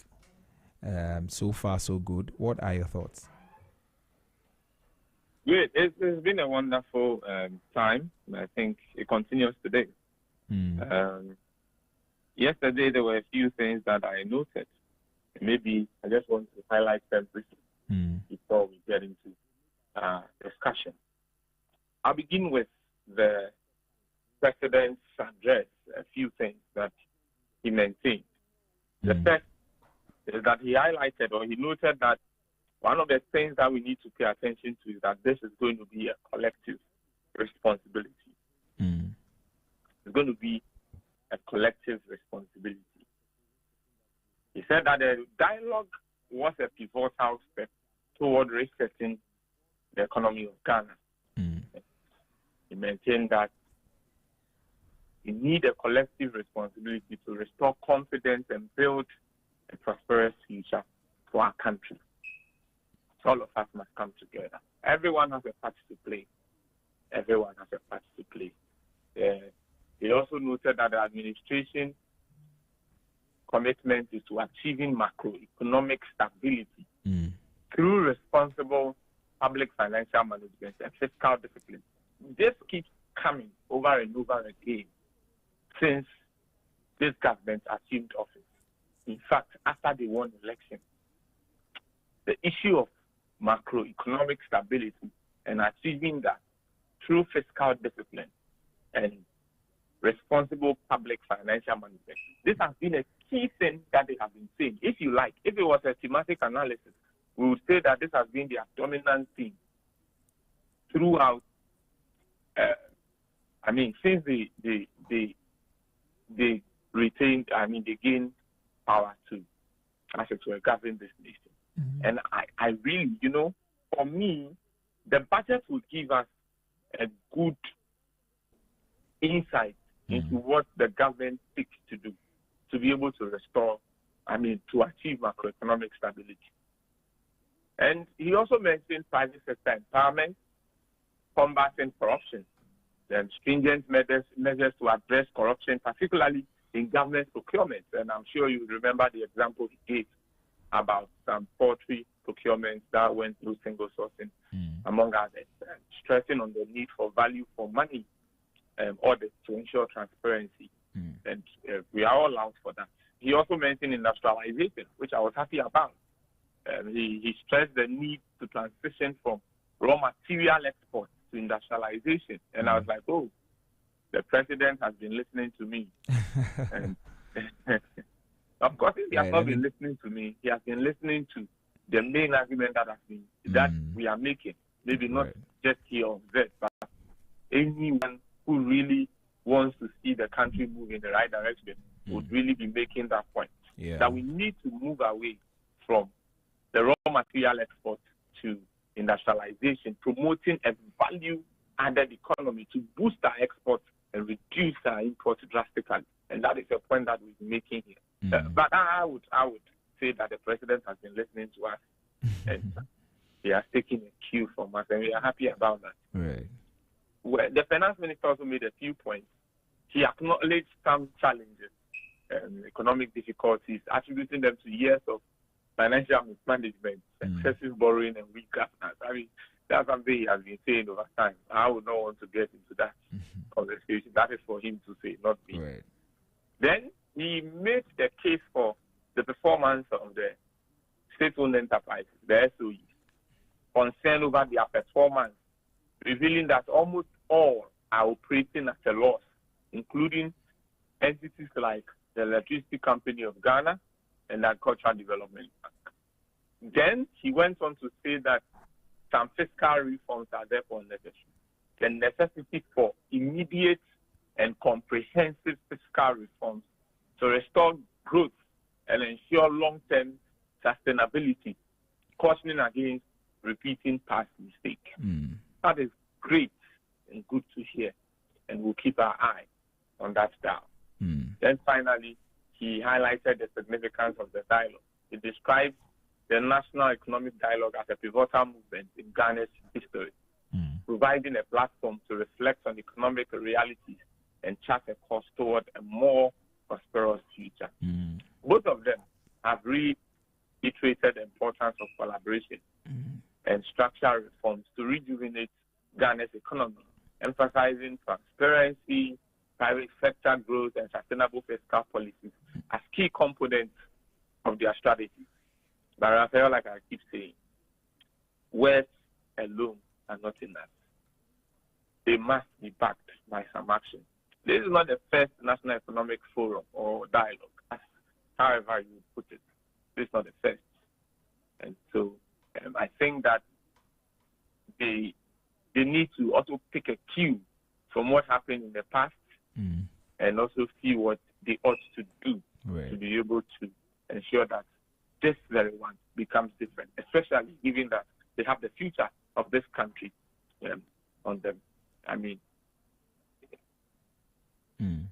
inside, and they want to do something good about it. Right. So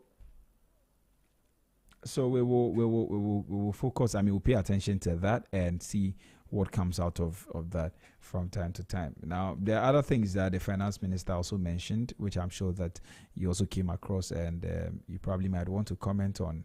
And I mean, major amongst them is the taxation system. He says that Ghana loses billions to weak tax system, and he was demanding swift policy reforms. And this is something that you've been trumpeting all the time.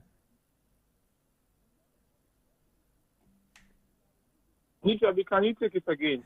Yeah, so I'm saying that the finance minister, when he was speaking yesterday at the National Economic Dialogue, actually also highlighted the weak tax system we have in Ghana, and he says that we lose billions to that, and he was demanding swift policy reforms. And I'm saying that that's something that you've been talking about from time to time here.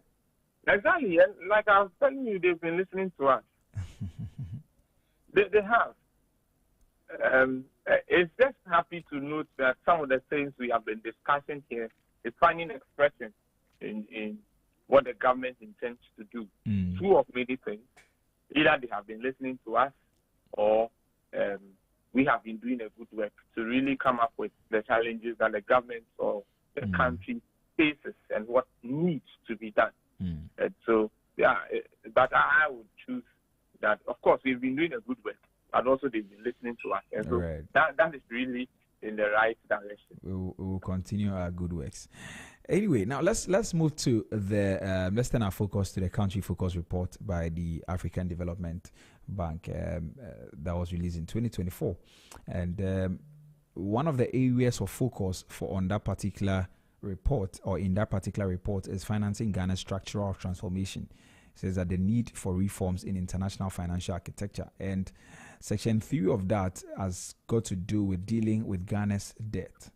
And so today I want us to focus on that. And the very first question I want us to have, I'll ask this morning, will be how significant Ghana's debt crisis is, and what strategies are there for debt sustainability? Well, Ghana was in debt distress in 2022 with a debt to GDP ratio of more than 93%, leading to default in external debt payments.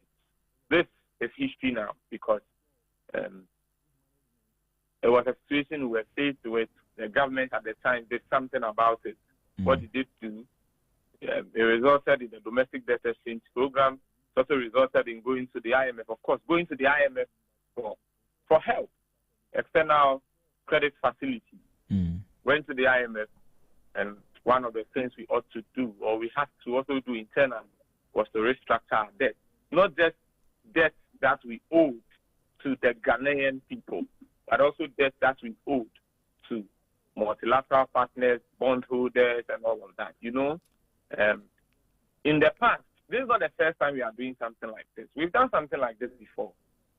But you see, in the past, those we owed were not individuals.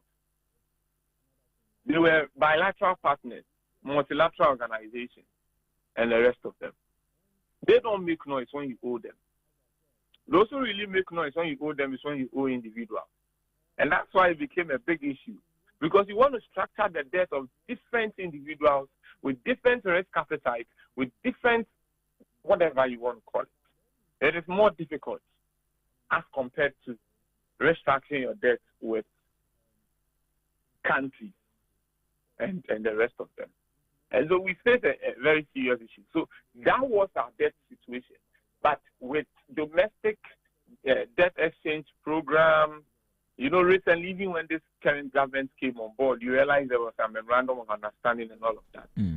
It helped reduce our debt because immediately it takes away our debt servicing obligation. And so we do not really have to pay for some debt and all of that. And we have to pay for them at some other agreed time, predetermined in time, now. And so that was really what happened. We were in debt distress around 2022. That had to be dealt with. Went for an IMF. That was one of the core reasons why I went to the IMF. And so we were salvaged because of the extended credit facility we got from the International Monetary Fund. Now, this high debt distress led to high interest payments, crowding out essential spending. And so you cannot do this, you cannot do that, and the rest of them. Currency depreciated as a result. And the depreciation of our currency in itself also increased our external debt burden.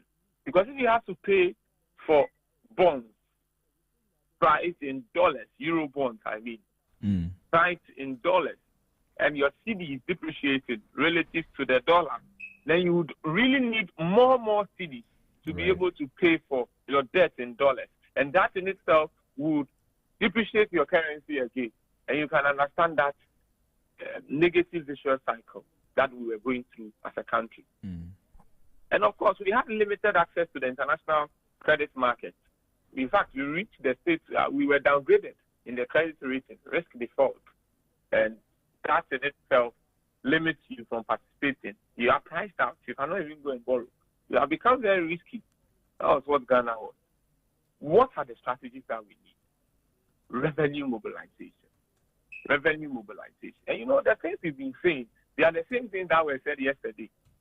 Maybe they should have called Raphael or Mr. Nitrebi. They should have called you for the National Economic Dialogue. So you present to them some of the recommendations we've been making over time. Increasing tax to GDP ratio from 13.3 to about 20%. You know, the finance minister said he's going to increase it to, I think, 15.8 or 18.3%. I'm not too sure of the figure. Yeah, but we are even saying it can further be increased to about 20%, so that we would align well with the average in Africa. Debt restructuring. We should continue to renegotiate with the IMF. I think that has come to a close and all of that, so that we secure more favorable repayment terms and the rest of them, and develop local debt instruments to reduce external borrowing dependence, so that we are able to curtail significantly the rate of the depreciation of our local currency, the CD, relative to the dollar, and all of that. But we should be careful because there are some dangers associated with it. Once we are borrowing excessively from the domestic market, we crowd out the private sector. In other words, we limit their potential to grow. If people find that the treasury bill market is a good place to make a lot of interest, rather than putting their monies in the bank or depositing their monies as a bank to be used or given out as loans to businesses and the private sector who need them for their operations, they would rather be buying treasury bills. And once everybody is going into the treasury bill market, it will be at the expense of the private sector who needs loans for the expansion or the federal of their business. And so that comes with its own risk. So you believe that we have to focus on revenue mobilization, debt restructuring, and domestic capital markets? Yes. So the debt restructuring, I'm saying that has been done already. Okay. So, yeah, that has been done. We need to put a lot more effort into revenue mobilization, a lot more effort into efficient spending. Efficient spending. If it is $200 million that it costs to put up a footbridge, this is just, to put up a certain kilometers of road, we shouldn't spend $800 million on that. Right. That is not efficient because that can do 4. That is not efficient. Well, how does Ghana's exchange rate policy affect inflation and economic stability? It does. You know, per this report, the cedi depreciated about 60% in 2022, and that impacted inflation and trade. Our exchange rate does affect inflation. Once it is depreciating, it feeds into high inflation. And how? So your cedi depreciates. You need more cedi to get $1 to import. Now, once you needed more cedi to get $1 to import, you would now be importing at a higher cost because you use a lot of cedi to import. What you have imported, now you need to sell it to the Ghanaian market, not in dollars, but in cedi. To be able to get your profits so that you cover the cedi you exchange for the dollar for the import, you would need to raise the price.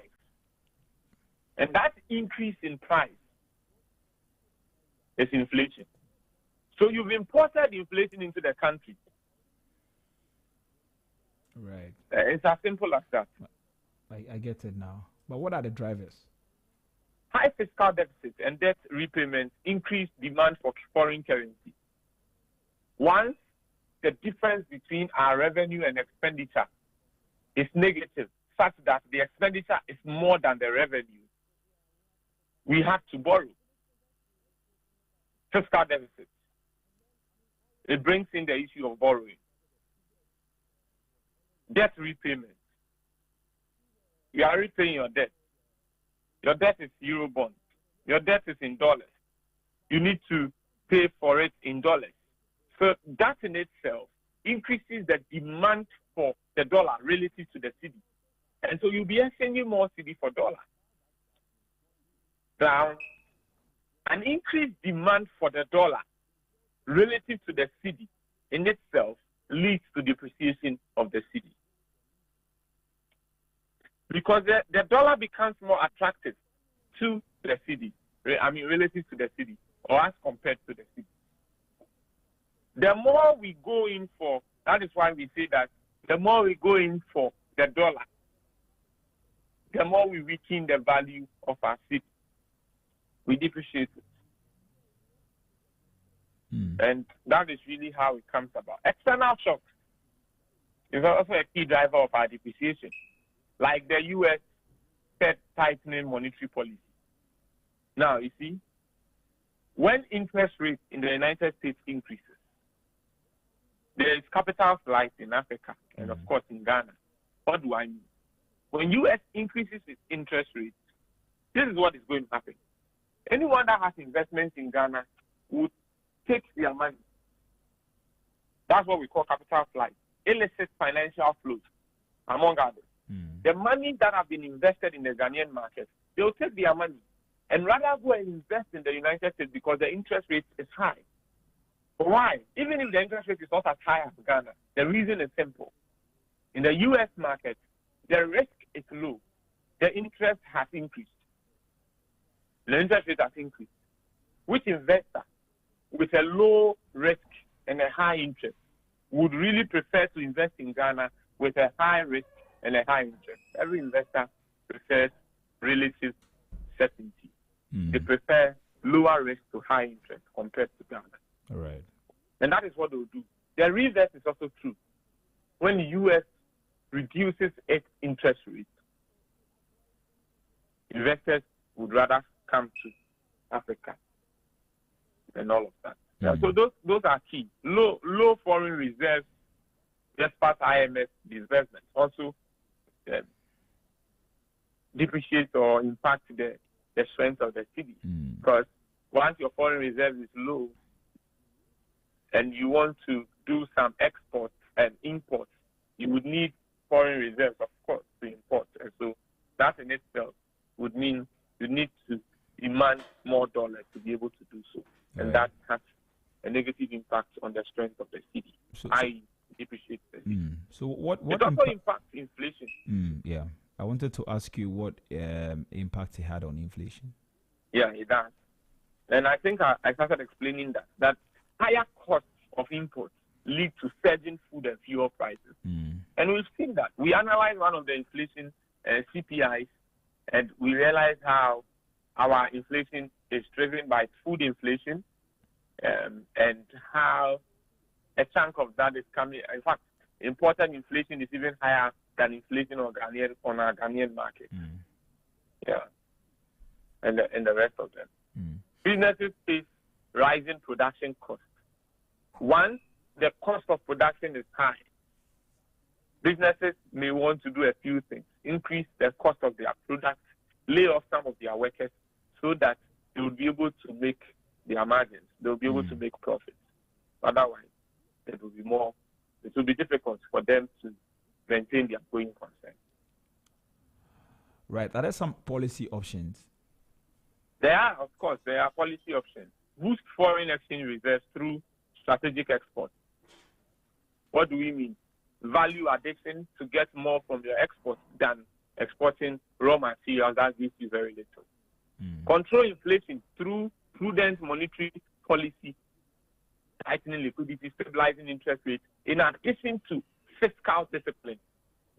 You need a policy mix. You don't just have to focus on what is happening on the monetary side or what the Bank of Ghana is doing. There must be a collaboration and good coordination. How are these two policies going to impact our exchange rate? How is it going to impact our inflation, etc., etc.? You need to be and see what works.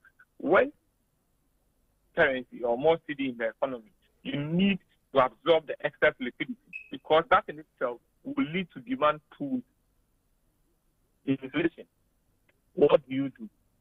You make it more attractive for people to put their money in the banks so that they will not keep their money at home, because money must flow and it must be in the financial system so that you're able to control it.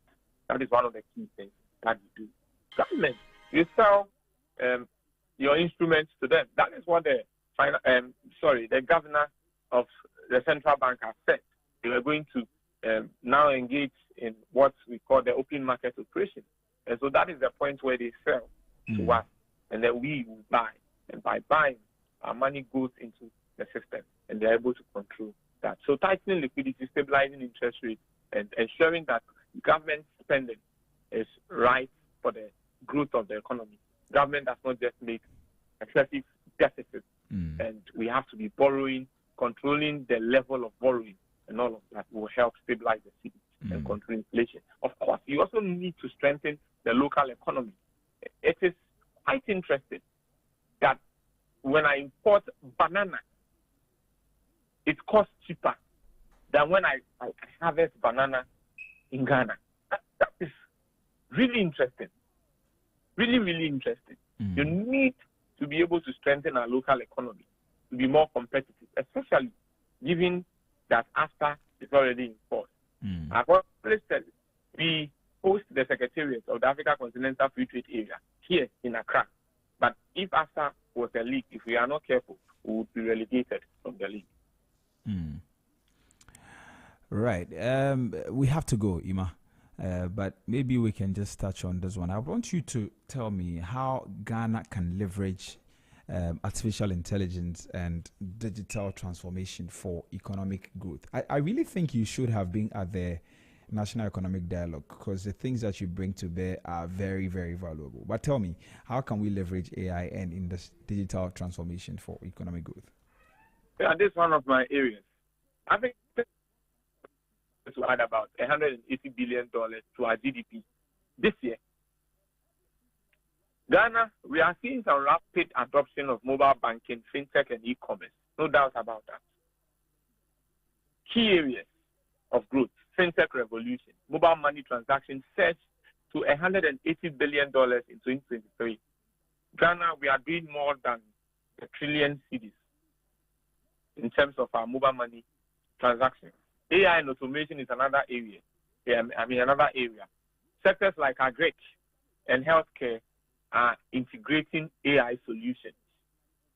And it is an area that we need to pay attention to. Tech startups.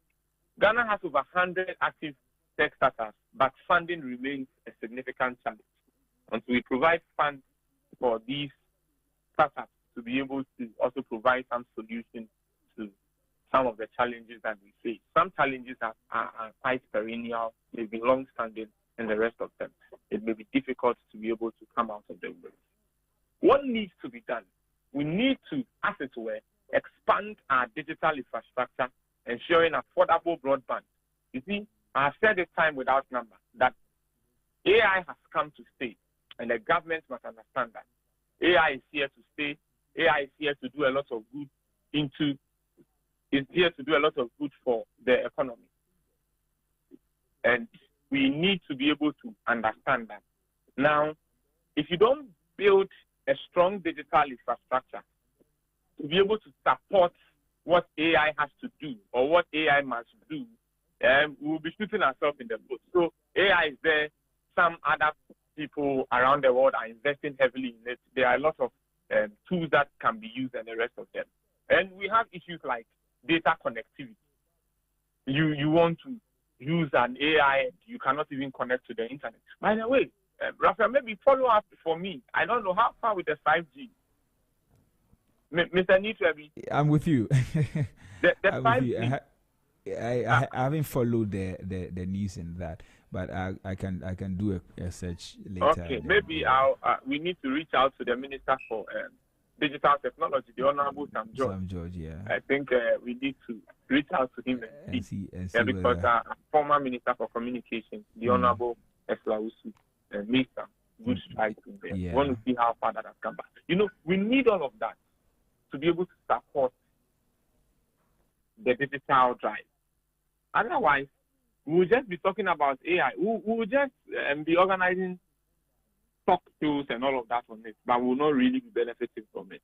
And once the government hooks onto it, it will enhance governance in itself. AI can be used to be able to, as it were, detect corruption and the rest of them.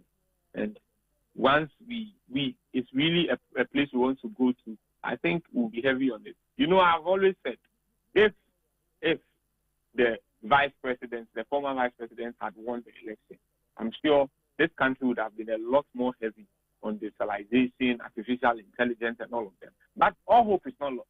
We saw expression of digitalization, artificial intelligence, and the rest of them in the current government manifesto and in some of the things that they have been saying. And so, of course, we will still see some semblance of it in the administration of this government. Well, I personally don't think that the change in government will stall that the progress we're making in that space. I believe that they know where we've got into and they will continue accordingly. So we hope to see. We hope so. I mean, we've been in this country and we know what happens in the past. So sometimes I don't want us to pretend as though that doesn't exist. It does exist. Right. I get you. I get where you're coming from. Just before we go, let's talk about the after. All right. One of the things that the report talks about is the African Continental Free Trade Area that we put in place. What is the role of AFTA in Ghana's trade and industrialization ambitions? Good. African Continental Free Trade Area has a role to play in our trade and industrialization efforts. Like I just said, we host the Secretariat here in Accra. Yet, intra-African trade remains just 14% of our total trade. In other words, about 86% of our trade is with the rest of the world, rather than Africa. And I told you, the challenge is this. It is more expensive to move goods from Ghana to the rest of the African countries than to move it from Ghana to the United States, to Togo, to Europe, North America, Latin America, and the rest of them, Middle East and the rest of them. It costs cheaper to move. Africa has been designed in such a way that, you can think of the Gettysburg economy.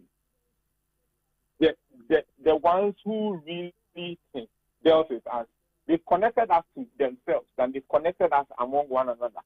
So it will cost you more to move goods from one country in Africa to another country within Africa than for you to move the same amount of goods from Africa to the United States of America or even to Europe.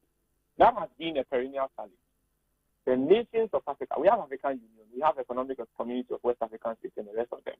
The discussion I've been hearing so far is on tariffs and all of that, reducing tariffs, strengthening inter-African trade and the rest of them. That is not sufficient. We also need to address the movement of goods within the region, the cost in doing that, and how we have all been connected to some African countries are even happy moving goods from Africa to Europe and to some other places than moving it to another African country. And so we need to pay some close attention to that. Otherwise, I think we'll be here for long. Maybe specifically to come to the exact question that you are asking, we could increase intra-African trade by 52% by 2030. We could do that if we focus on doing trade within Africa. It enhances manufacturing, reduces material export. You know why? The raw materials that we export, we don't export it to African countries per se.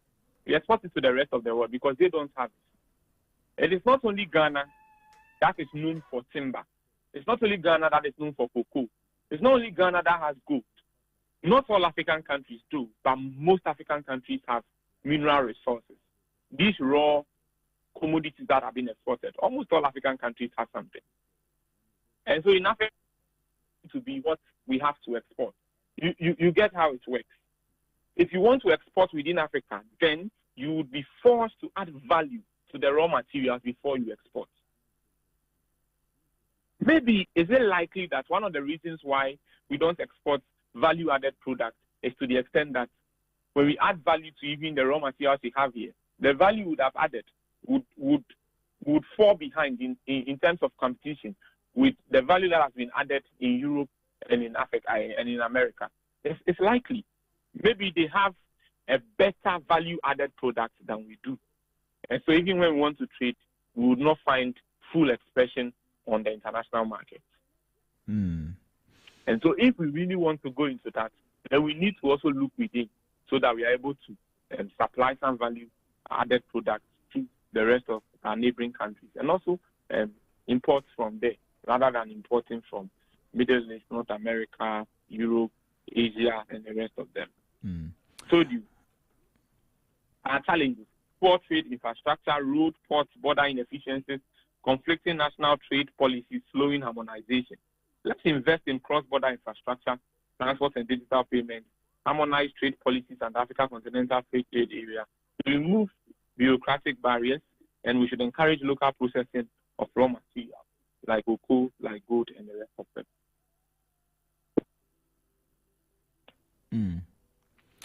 Ima? Me too, when you do, I don't know what the really means.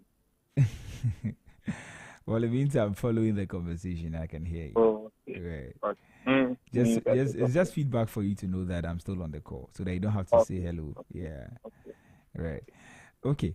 So I think we'll wrap up here now. Maybe your final thoughts, and then we can wrap up. My final thoughts, as the conversation keeps going on the National Economic Dialogue, I am happy that, of course, so far, a lot of the things we've been saying here has found expression in what is being discussed. And like I told you, either they are listening to us or we are doing some good work. And I would want to say that the president is listening to us. Is getting some good feedback from us. But maybe one of the things they need to pay attention to is how sustainable the economic stability that we are calling for is going to be. What do we need to do to make sure it doesn't end overnight? See, if Ghana were a business, what really would we do? No business owner conducts business anyhow. Every business owner is concerned about the going concern of that business, that the business will continue to be in perpetual existence for the foreseeable future. And there are no intentions to liquidate the business or curtail significantly its scale of operation. We want to see to it that Ghana remains competitive for the foreseeable future. And no man, no woman has any intention to liquidate Ghana, to sell off Ghana, or curtail significantly the gains that we make and scale of operation, among other things. We want Ghana to recover fully. We want Ghana to be strong, and we want the performance of Ghana to last the sun of time. Right. Iman, thank you very much for your time this morning. You're welcome. Well, right. So thank you very much for staying with us here on the Business Breakfast on Zed. That was Emmanuel Boateng. He's our economic analyst here at Zed, and he was helping us understand the African Development Bank's Ghana country focus report that was released in 2024, and he's made us understand a few things in line with our debt and also even the role that AFTA plays. And now we're going to get into our roundtable discussion. Usually the main meat of the day. And this morning we're going to talk about our unsung heroes. There are lots of people that we haven't paid so much attention to. And I'm going to be joined by a historian, the venerable historian who's going to help us understand some of those things. And so please stay tuned. We'll take a quick break. When we return, we get into the conversation.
Well, 15 to the top of the hour this morning on the Business Breakfast on Zed. It is now time for us to get into our roundtable discussion. Thank you very much for staying with me right from 6:15 till now. Now, today's discussion is extra special as we continue our celebration of Ghana Heritage Month, Ghana Month on Zed. Now, throughout history, Ghana has been shaped by great figures whose names we all recognize. But what about the everyday heroes, the ones whose stories remain untold, yet their impact is undeniable? Now, this morning, that's what we are going to uncover in our roundtable discussion. And the title is Unsung Heroes, the Hidden Pillars of Ghana's Growth. And I have joining me over the phone lines Dr. Iyao Anoche Frimpong, who is an acclaimed historian, a lawyer, and a passionate advocate for documenting Ghana's heritage. He spent years studying our past and unearthing unforgotten stories in our country. And also, we are privileged to have him this morning to have this very fascinating conversation. Now, we're going to have a two-part discussion. First, we'll take a journey into the origins of Ghana's heritage, understanding the past, where we'll hear some captivating story about Ghana's roots, and then we will shift gears to highlight the everyday people that have shaped the Ghana's growth over the years. So let me bring him into the conversation now.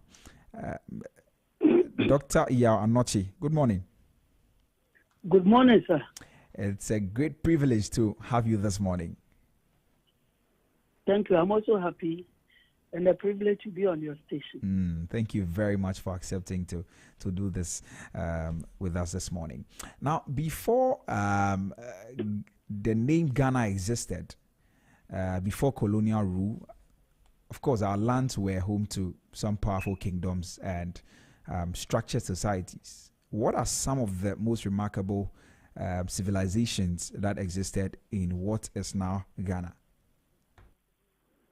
If we go to that level, then definitely we will mention, in terms of the north, a name like Ndewura Japa, Sumaila Ndewura Japa.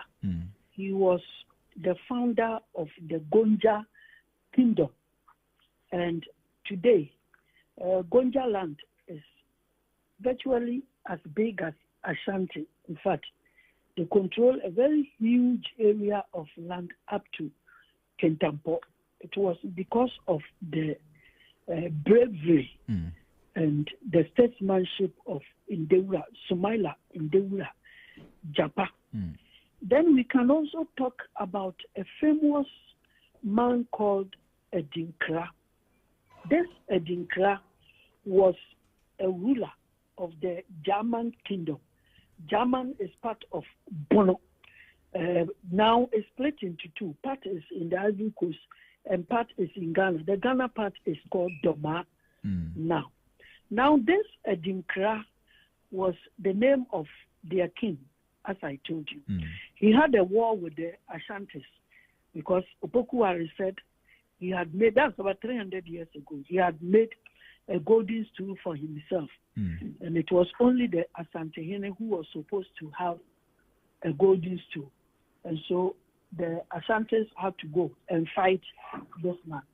During the war, the Ashantis were able to break into the palace and found King Edinkra wearing a beautiful cloth, which they had never come across before. And that cloth had in it all the symbols that today we call the Edinkra symbols. I see. The Ashantis preserved the cloth and then multiplied it. And I believe that we owe a big gratitude to the Ashantis that they never changed the name Edinkra. So today when you come across the Edinkra symbols everywhere, and the most popular one in Ghana is this Jinyame, and you saw President Mahama during his swearing in, his inauguration, the costume he wore, he had about 6 or so Edinkra symbols, and we found the Sankofa one in it. So we see now Sankofa Yenchi. The history behind the whole thing was that the German people, the Bono people, had developed their own kind of Egyptian hieroglyphics. So, but for the slave trade, 350-year period of slavery, that broke Africa's line of civilization. And it's like this. If you are called Kojo Mensa, you are 60 years, you are a Kente weaver or Batakari weaver or a Dinkra maker. At 60, I know you have a son who is about 30. And other children, 25, 22, 18. Before you can hand over the technology to them, by way of slavery, the white people had taken away these children. And this is happening in every home. And this happened for a period of 350 years. So with that, there was that link. There was no secession. Yes, that's the right word. There wasn't any secession because the link between father and child or father and nephew had been broken by the evil effects of the slave trade. Thank God we were able to preserve Adinkra. But the sad thing is that, but for the slave trade, Adinkra would have developed into a form of alphabets for Akans and, for that matter, Ghanaians and Africans. If today we have been able to get Adinkra, and we are so proud of it, and it is unique to this country called Ghana, then I believe that Nana Adinkra is an unsung hero. Because we praise Ashanti Chiefs like Poku Arose Tutu, we talk about Konfanoche and others. We talk about Kwame Nkrumah. But this was somebody who was wearing something, or he had made something that is ever living and would never die. Happy for this program that we have embarked upon. We should, and any time Ghanaians look at the Adinkra symbols, we should look at the history behind it so that we can honor those who deserve to be honored. Then also, I have here a man called, an unsung hero called Issa Kanjaga. We must never forget this man. In fact, I would have wished that every capital in Ghana would have a monument for him. This Issa Kanjaga, what he did was that during the 1948 28 February riots, the story is that Sergeant Ajete and all his people marched. Please, the ex-servicemen were 60,000 in number that were brought to Accra. Assuming that day we couldn't get all, and we had as little as 10,000 in the march. 10,000 in 1948, when the population of Accra was not even 200,000. It meant that it was a huge number that brought the city to a standstill. Now, when they go to the Osu Crossroads, Major Imre, he was a policeman and a soldier at the same time. Major Imre, who was seconded to the police as a superintendent, a white man.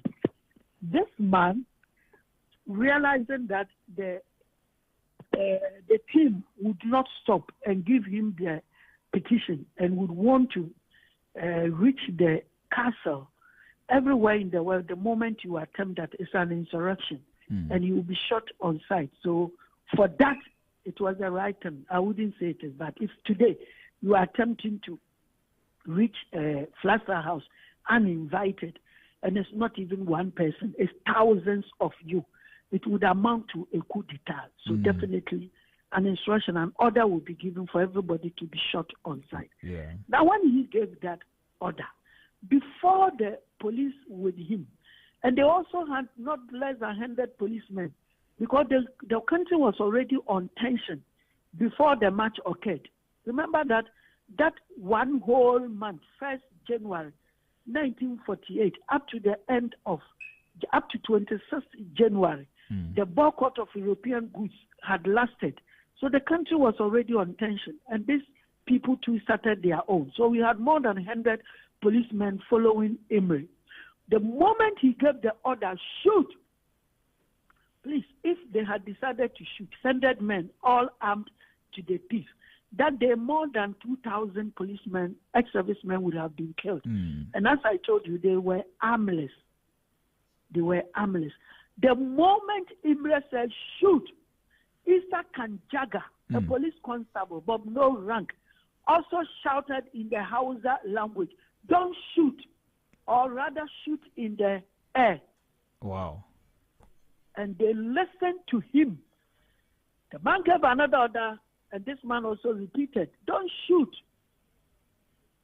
And with that, Imre got frustrated, and fearing that these guys would overpower them and capture the castle, Osu, snatched a rifle from one of the policemen and then shot blankly.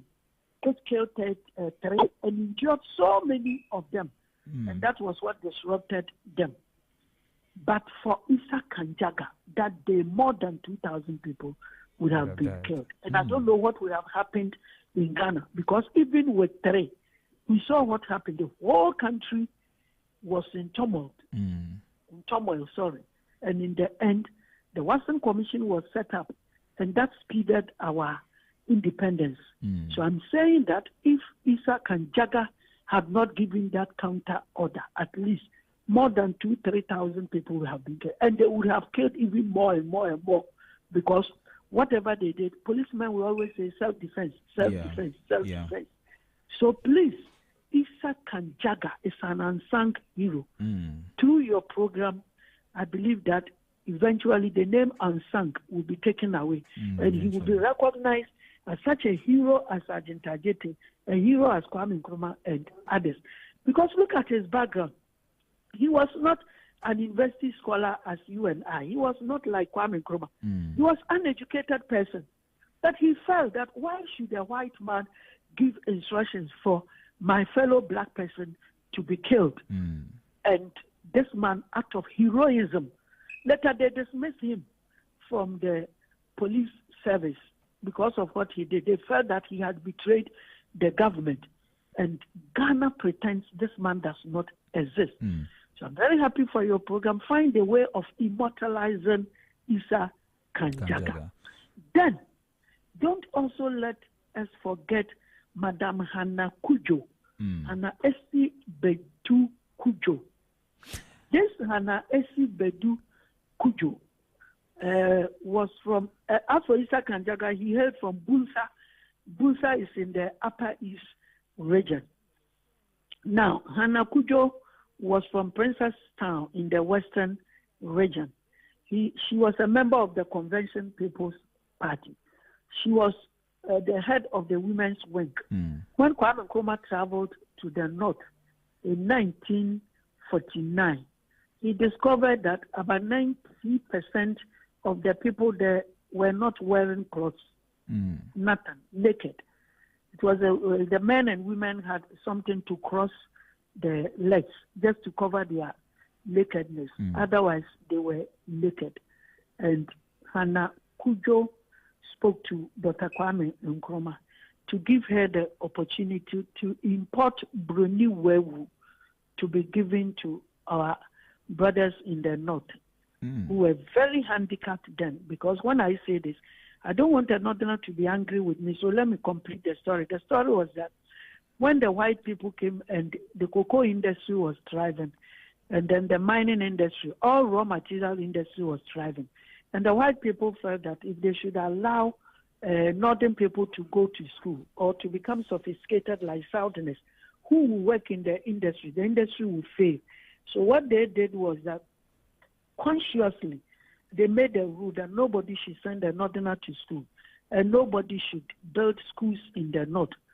So sadly, in 1958, the north was able to produce its first scholar, Alassane Bansaba.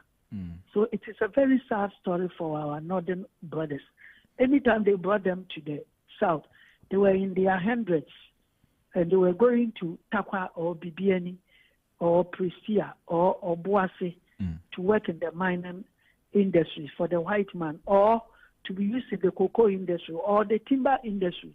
It's now that we use machines to chop off timber. Those days, they will use something called asrada, and it will take about 2 weeks before they could bring down one big tree. And when they bring it down, they will have to dress it nicely, and human beings will have to roll it down from the forest right down to Axim or Takrade Harbor. And you needed northern labor to do that. Very sad.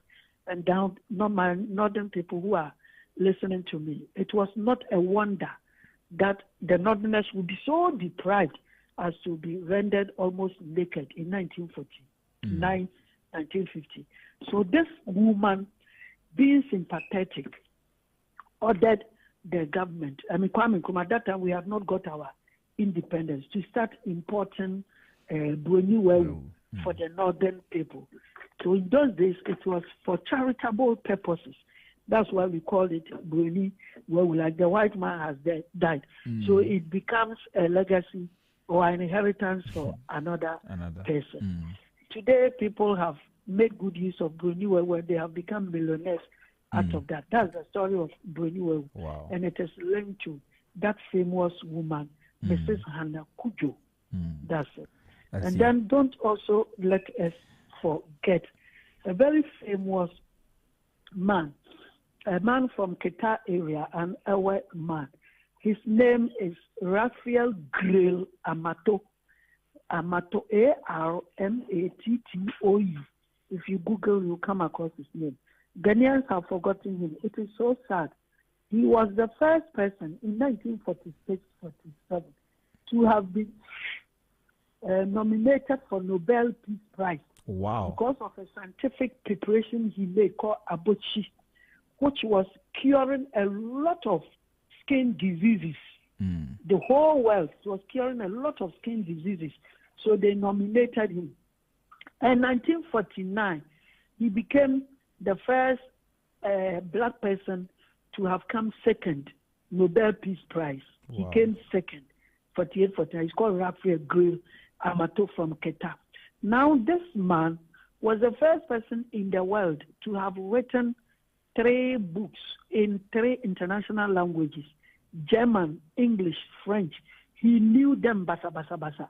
And he wrote books in these 3 international languages. Wow. And he was the first person in the world to have done that.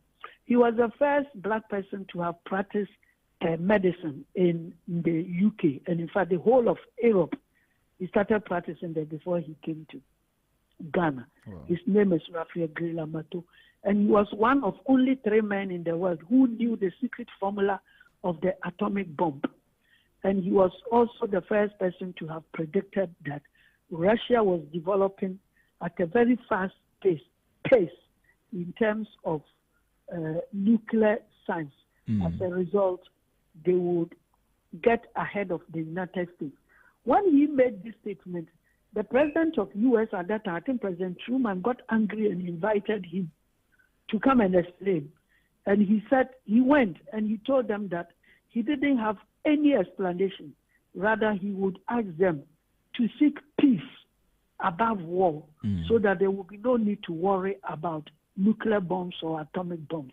This was Raphael Grill Amato.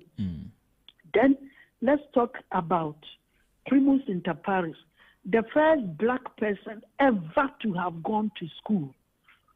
Ever. And he didn't just go to school. He completed his education in philosophy. And you know, the land of philosophy, apart from ancient philosophy, Greece, modern philosophy is Germany. He was able to become a philosopher in Germany and a professor in Germany. Wow. His name is Anton William Amon from Axim. He was born in 1703. Now, when we finish talking, try to do a documentary on him. You can go to University of Ghana Philosophy Department. Just at the ground floor, you will see a plaque that says dedicated to the memory of Anton William Amon, who was a student and professor of Martin Luther University, Wittenberg in Germany. It's there. And many students and professors start from the ground floor and go to the last floor. Stay there for years without reading this dedication sent to the German government in 1963 to the Ghana government in 1963 by the government of the German Democratic Republic. It was because of Anton William Amon that the white people got to know that the African brain was as great as the white man's brain, and given the chance, we can excel. When he did, at the time he was delivering his first dissertation, in those days it was a public dissertation, they held his hand and called him the Black Star. The reason why they called him the Black Star was that in those days all black people were being used as slaves, but this was a man who could beat white people in their own field. When the famous Jamaican scholar, Marcus Garvey, read about him, he developed a system that one day all black and white people, all black people will come back to Africa in a ship called the Black Star.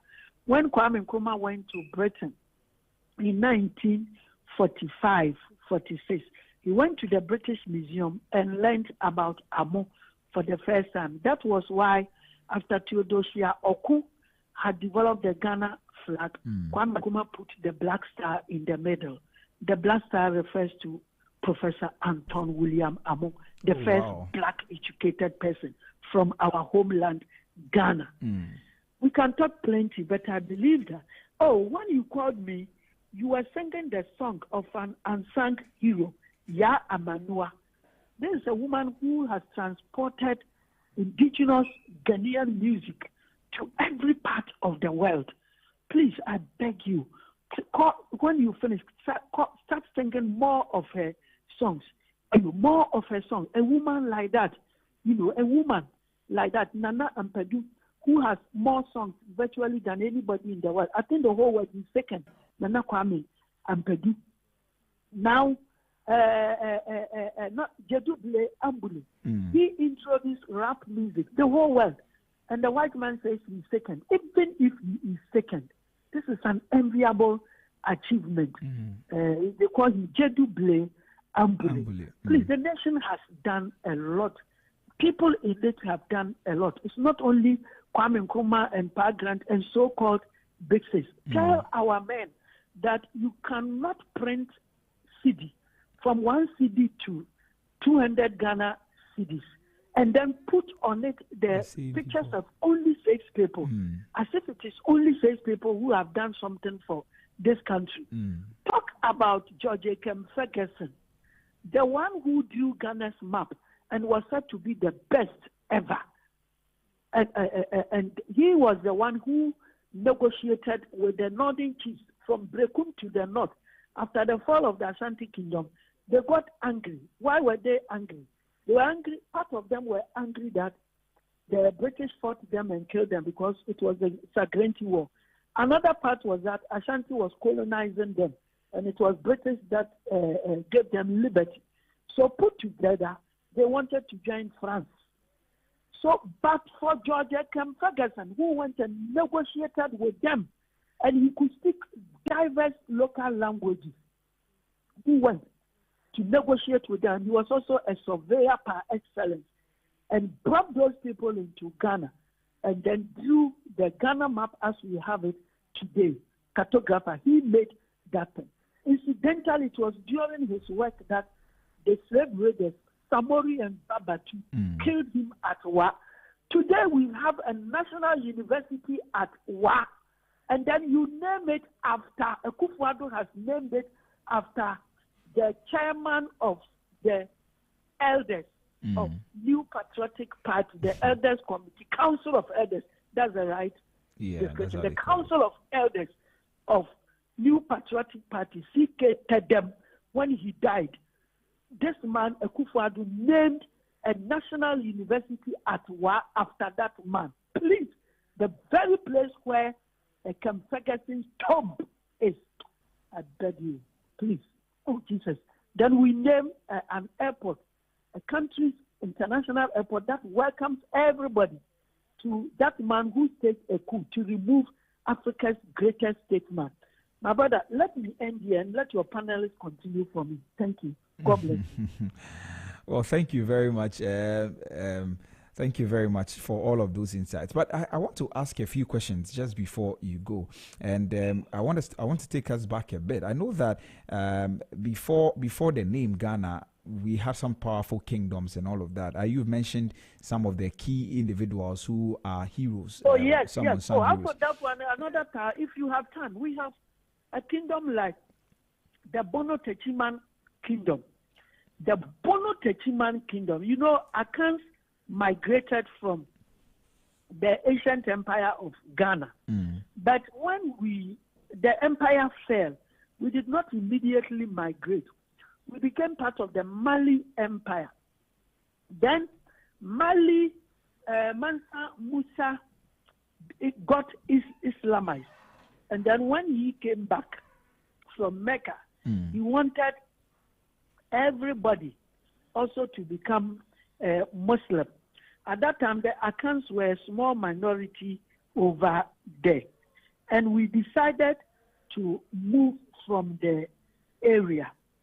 The reason being that Akans believed in ancestral worship, and Islam was against that. Akans did not like hair on the face. It was a taboo then. Today, I see young men, because they've changed our curriculum. When we were in class 1 and we learned history, we knew that southern people did not leave hair on their face. And if you leave hair on your face, you had a very small one, and we called it 5-5.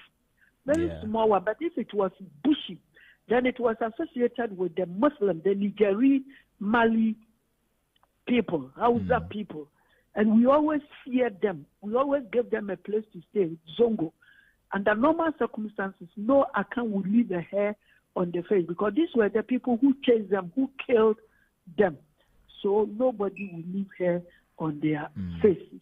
Now, we leave plenty hair on our faces. Young men, they go to the barbering shop and then they do some implant for them. The next day, they have got plenty hair. If they knew their history, they would never copy such a thing. I'm not saying it is bad, but something that is not your history is not your history. Now, the Mansa Musa doing that, we believe in ancestral worship, and then all our people were Kwatiboto. You should understand Kwatiboto, uncircumcised, because initially the Akan philosophy was that the moment your blood goes down, something touches your blood, and you have a mark on your body, you cannot inherit any stool. And when Mansa Musa came back and he had become a Muslim, he said everybody should be circumcised because we are all children of Abraham. So with this and many other reasons, the Akans would have to leave Mali. We came down and they chased us on horseback. When we got to the forest belt, the horses could not penetrate. So we settled there and built the first kingdom, and it was called the Bono Techiman Kingdom. All Akans started as Bono people until we started splitting. For example, these people, the Fantis, got their name from Bono. When we say Efa Ato, that is half of Bono has broken away. That's how we came to have Fanti. And then we have Adanse. Among the Akans, those who were our technocrats, who started building modern houses, otherwise were sleeping in caves and on trees.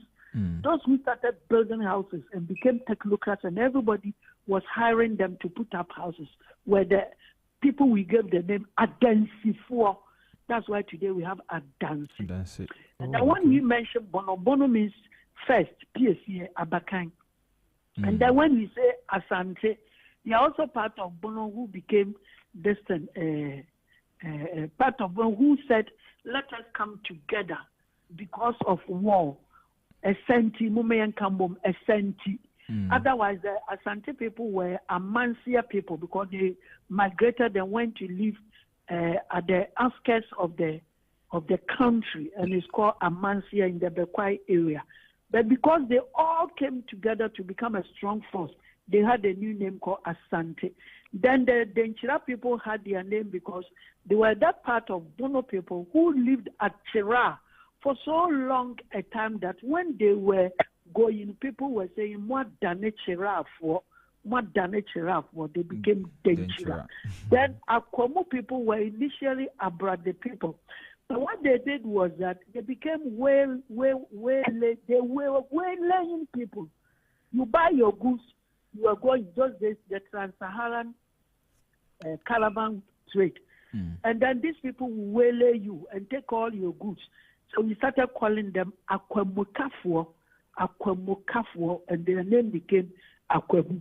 Then the name Akwapim, the Akwamu people said the Akwapims were their slaves. The Latekwan people were their slaves. So they called them Kwampimpim and Kwampimpim Akwamu. Then the Nzema people were the Akans who went to the Ivory Coast area and they sailed down along the river Inzi. So they called the Nzifo, then they became Enzema. And then the same people had their name because when they left Bono to stay at where they are staying now, they say, oh, I had the Essene baby, and they one Essene baby, and they became Essene. Then the Achim people named themselves after the leopard. The leopard is a very, in Akan, its ancient name is Ochem, and today we have corrupted it to Achem. And then the Chufo people, they were the people who removed all the be from the Bono language and started speaking the key we have it today. That's why we don't have any language called Asante language or Achem language or Akwamu language or Akwapim language. But today all those people speak a language called Chi. The Chifo people now in central region, their capital is Chifo Plus. So anybody who speaks Chi now is only imitating the Chifo people of Chifo Plus. So you know their constituency, Chifo Atimokwa constituency. So if I should end here, and then the Sefi people, the name is just Esa Evie, Sabanevie, Sevi. And the white people will make a session. So you can see that all the accounts had their origin from the Bono people as a great kingdom. I believe because of time, also supposed to be in court. Oh, okay. Next time we can continue because it is Ghana month. So right. you have helped me to lay the foundation. The foundation. Next time we can continue. Oh, okay. There may be my very maybe last question just before. But I can't end without doing justice to the Guan people. As soon as the Ghana Empire fell, when Akans remained there, the Guan came down here. So the whole land of Ghana initially belonged to a certain tribe, a certain group of people called the Guans. When you go to the north, the Guans are the Gonja people. You come down small, you come and meet the Kintampo, the Mo people. Along the Volta, we have the Inchumuru people. And then you are in the Volta region, we have the Apafu people, you have the Lolobi people, you have the Inkonya people. You come to Eastern region, we have the Latin people, the Alum people, the Boso people. You go to Central region, we have the Ewutu, Senya, Breku, Etsi people. Right. And then many years ago in the Greater Accra region, we had the Obutu people. They are the Guan people, the original settlers of Ghana. All of us came to meet them here. And we lived with them. And today they have become a very small minority. And they had a very famous king called Atala, and he built the Atala kingdom. And the Akans, especially the Kumau people, came to fight them and defeated them. They controlled the Volta before all of us, the Ewes and the Akans, came to subdue them. And they controlled the whole of Accra before the Ghans came in to subdue them. And the famous name we have heard, Asebu Amenfi, that giant, was a ruler of one of those famous Guan kingdoms along the coast of Ghana. Right. I promised our listeners that we are going to talk about some two people. I want you to touch on them before I look at a few specifics. So Rebecca, Aite and also Nana Semeni. Oh, I have the name here, but because of time, Dede Ashikishan. Yeah, Dede Ashikishan. Yeah, she was called Rebecca. Dede Aite. Yeah. Yes, Rebecca Aite. But her home name, the guys called her Dede, and she was dealing. She had a monopoly over flour distribution, and I'm told flour in Ghana. Yes, Ashikishan. Flour in Ghana is called Ashikishan. Yeah. So her name became Dede Ashikishan. And then she was a young business entrepreneur, the first Ghanaian female entrepreneur. Today she would have been a millionaire. And the way God made it, the time Kwame Nkrumah arrived from his studies to become General Secretary of this UGCC, take away George Grant. He's not an unsung hero. The whole West Africa, he was the first millionaire and the first African to have been chauffeured, driven by a white man called Mr. Holly. That's Pat Grant. He was a notable rich person. He founded the UGCC. And when you take away Pat Grant, the next rich person was Dede Ashikishan. Dede Ashikishan. At least the nation has honored her a bit. Former 5 CD coin, and then some of the CD notes, and then the double-decker buses that were brought to Ghana in the 80s. You didn't see them. No, I saw them as a student in secondary school. One was named after Dede, that woman, Auntie Dede. Oh, okay. She was a financier of the CPP. Yeah. She bought Kwame Nkrumah's first car for him.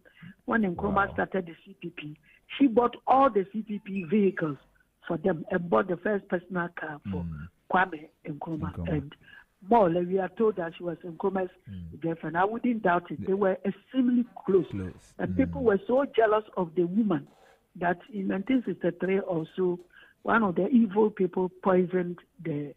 And she died sadly. And that was the first time Kwame Nkrumah wept openly in public. Wept bitterly. Yeah. And how about Nana Asameni? Nana Asameni. Asumeni was the name is Asumeni. Then the white people spelled it Asameni. Oh. He was the leader of the Akwamu people that came to the Osu castle and tricked the white man that he wanted to buy some goods. And he bought the goods all right. He gave them a quantity of gold and told them he wanted to buy the weapons there. He was able to lure them to buy all the weapons because they were greedy.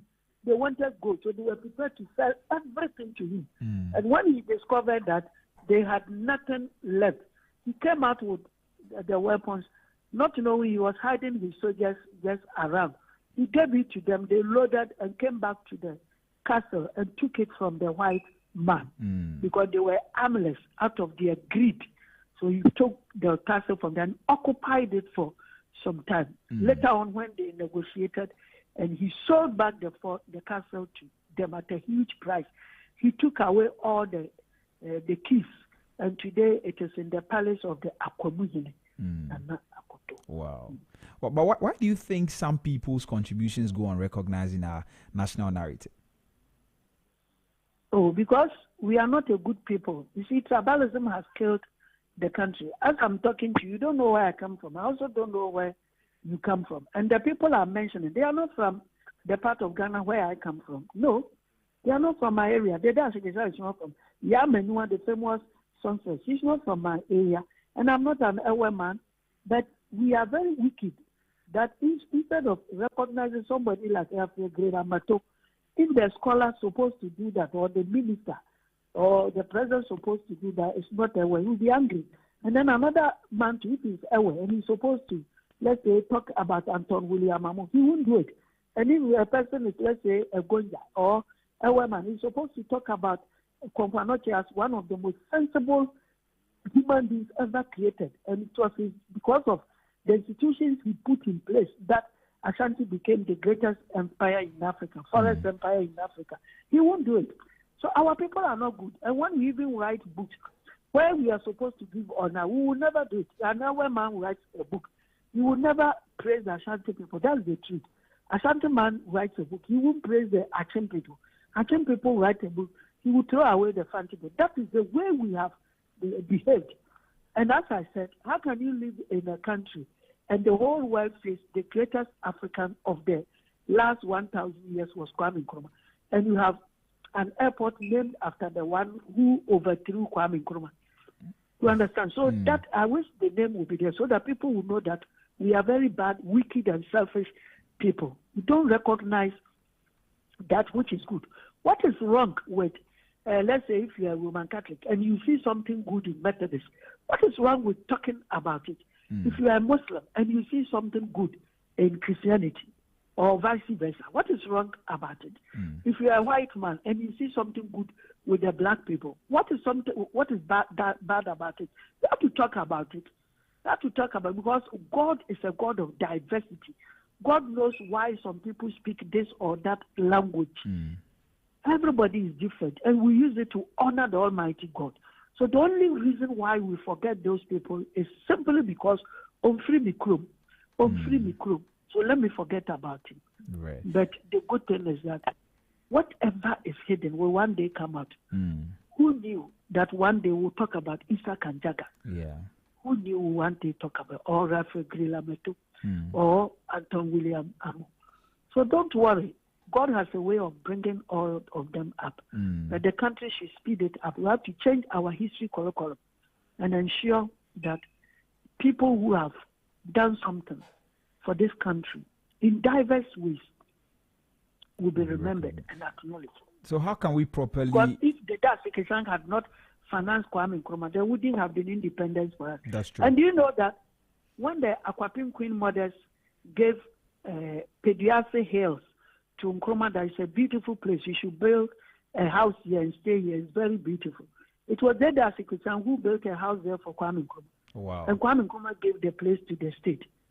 So in reality, Pediase Lodge is not for the state. One day I will go to court about it. The Akwapim Queen Mothers, the state should value the property. There is 88 acres of land. Wow. It should be valued, and the money split into three. Kwame Nkrumah's family, the Dasikishan's family, and then the Akwapim Queen Mothers.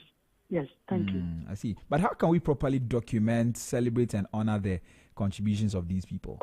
That is what I mean. We should change the history curriculum and set up a body of scholars to acknowledge everybody.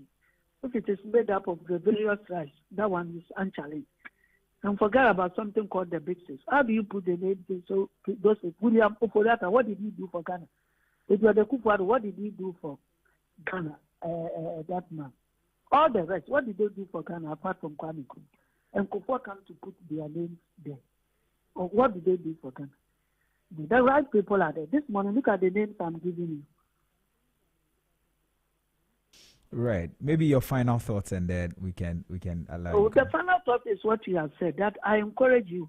This Heritage Month is still young. Between today, 4th, and then 31st March, try to talk to so many other people, and you come out with several names. I can even give you names of certain historians, and then they will help you to come up with that which would educate the youth, for them to have that spirit of the African in them, and not to call yourself Ewe or Ashanti or Gao.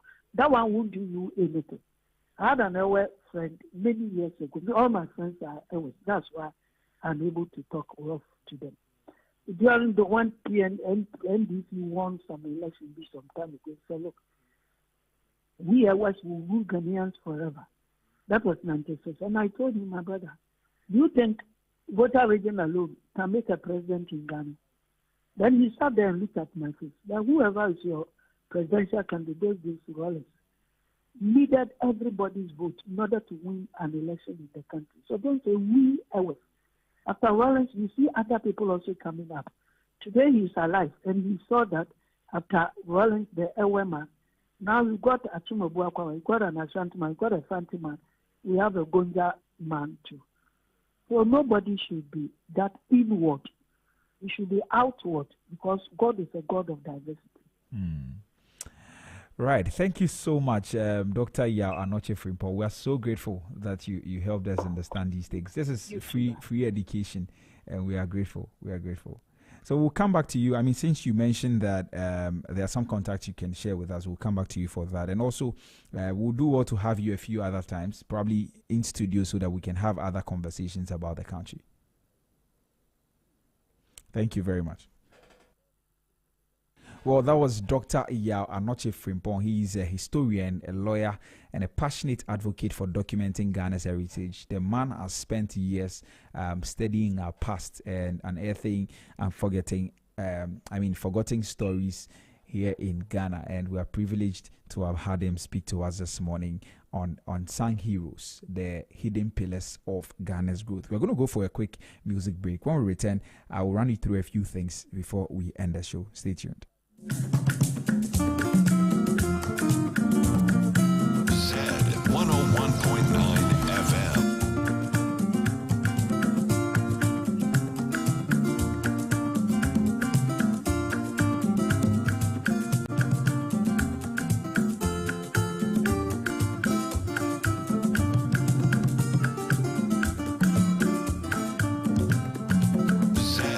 101.9 FM.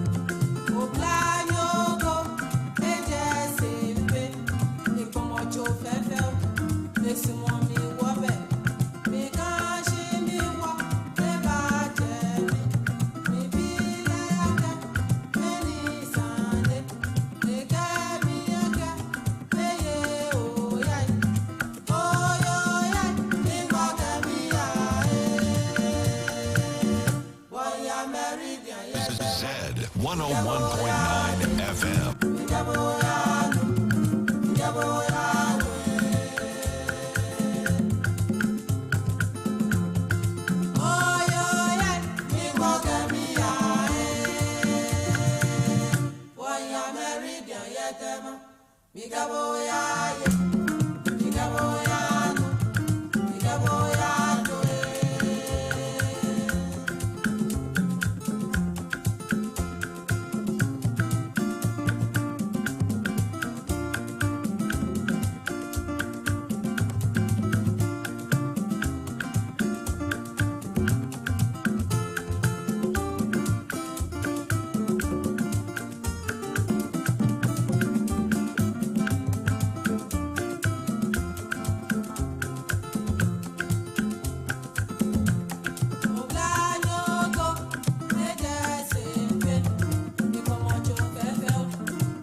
It's your lifestyle, leisure, and business radio.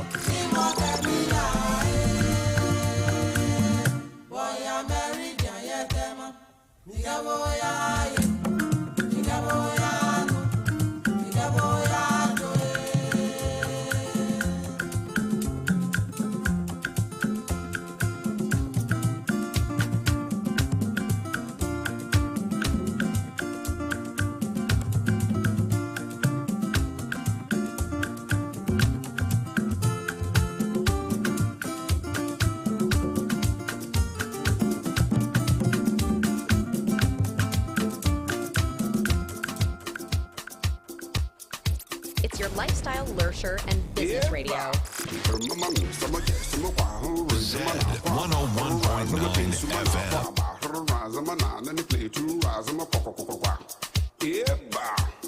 About that bullfoot, about that too bad. On New Year, kakru, about that pound, on New Year, tusa, Zamana, Quaba, Hora, Zamati, Sumana, Kora, Zamukwa. It's your lifestyle, leisure, and business radio.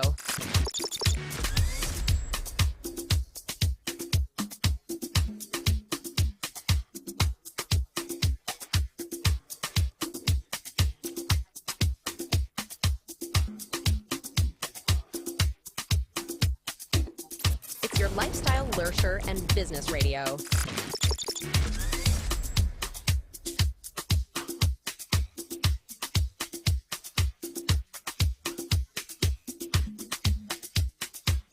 Zed 101.9 FM.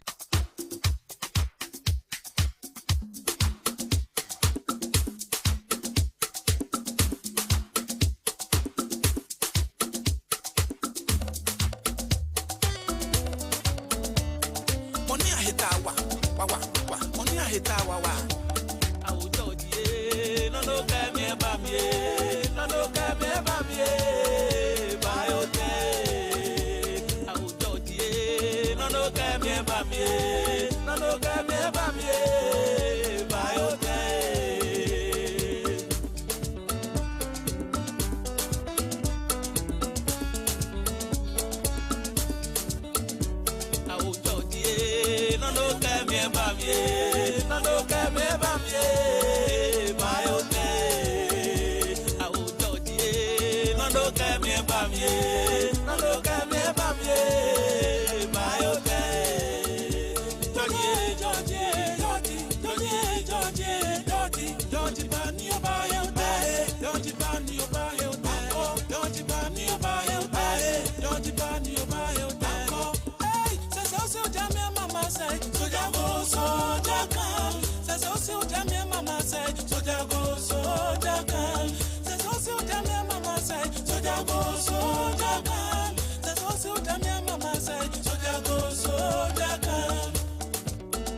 Zed 101.9 FM.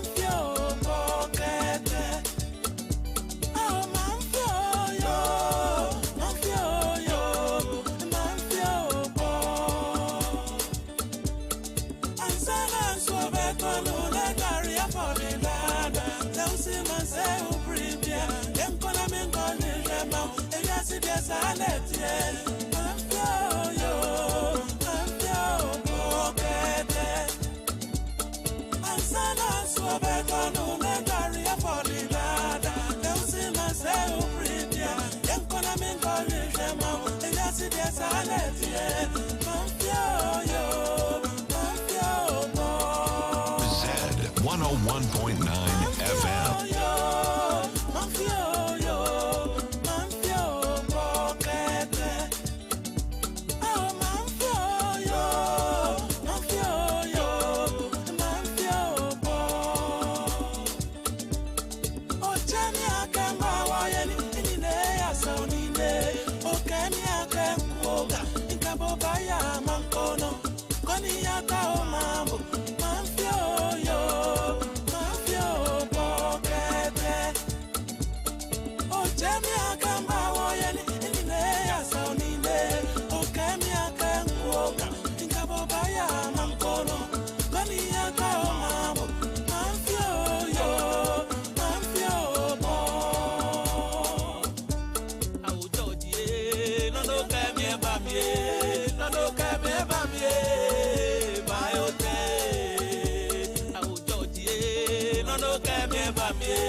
It's your lifestyle, leisure, and business radio.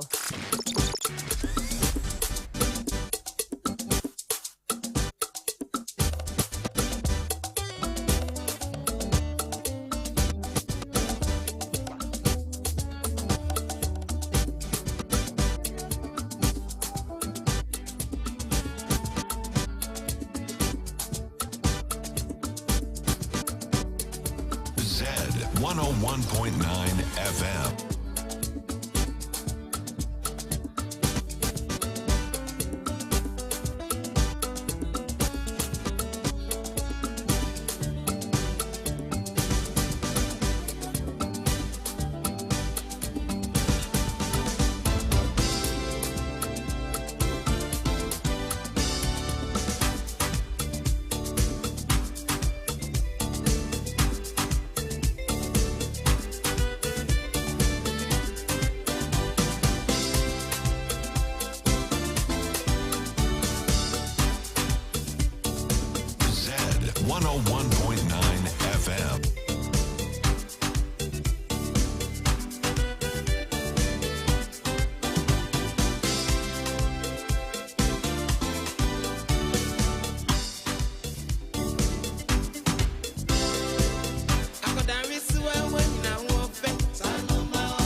Well, welcome back to the Business Breakfast on Zed.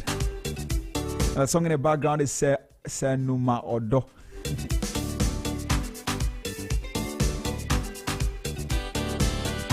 By the venerable, the respected Amachi Dede.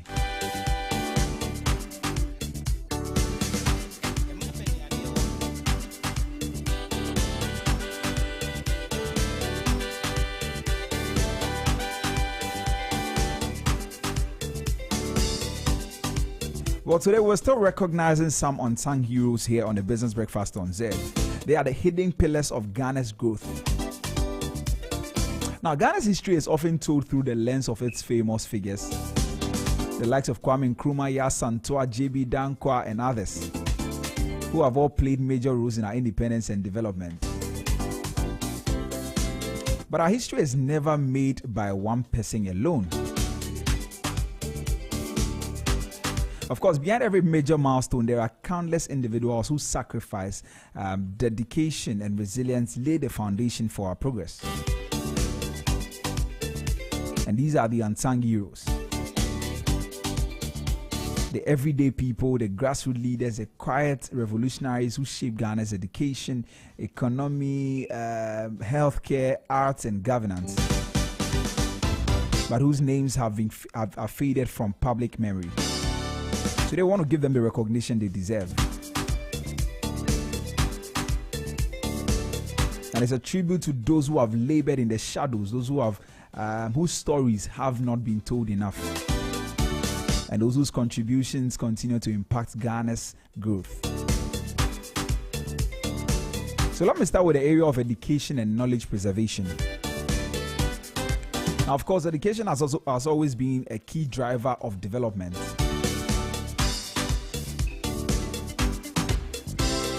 But while we celebrate Ghana's formal education system today, we must also acknowledge the individuals who ensured that knowledge was preserved and passed down before and after colonial rule. One of such figures is the Dr. James Kwesi Aggrey.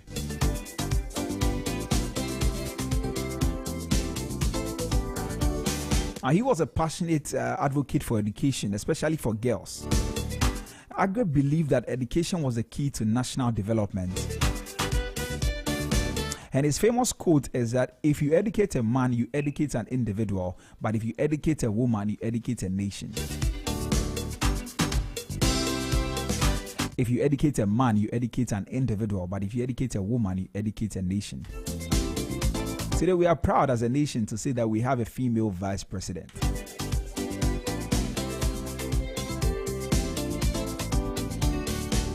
And the court continues to inspire policies on gender equity in education today as we speak.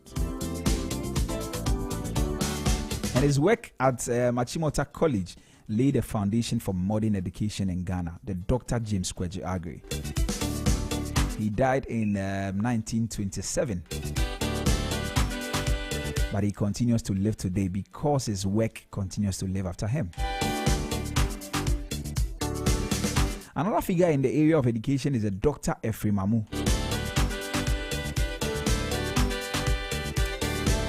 I'm sure many of you have heard of him before, but we don't talk about them enough.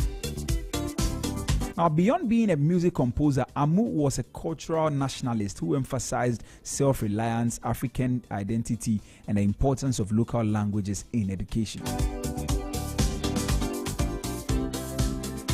So probably, maybe without him, we wouldn't have been teaching local languages in our education.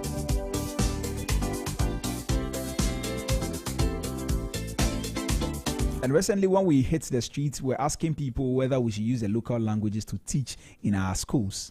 The response out of about 10 people was very, very positive. And I'm sure it was because of some of these contributions coming from Dr. Ephraim Amu.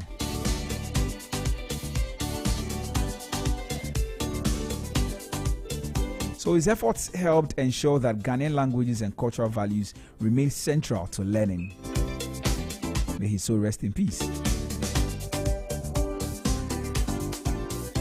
Another very great figure in the area of education is Philip Behu.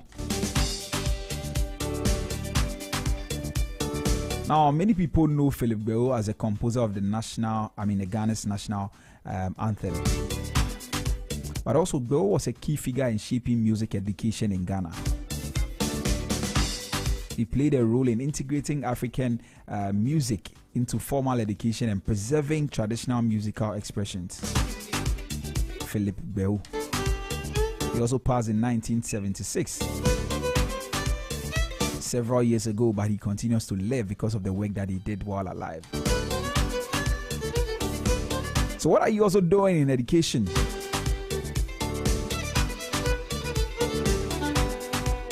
Because we will remember you someday, and it will either be for the good things or the bad things.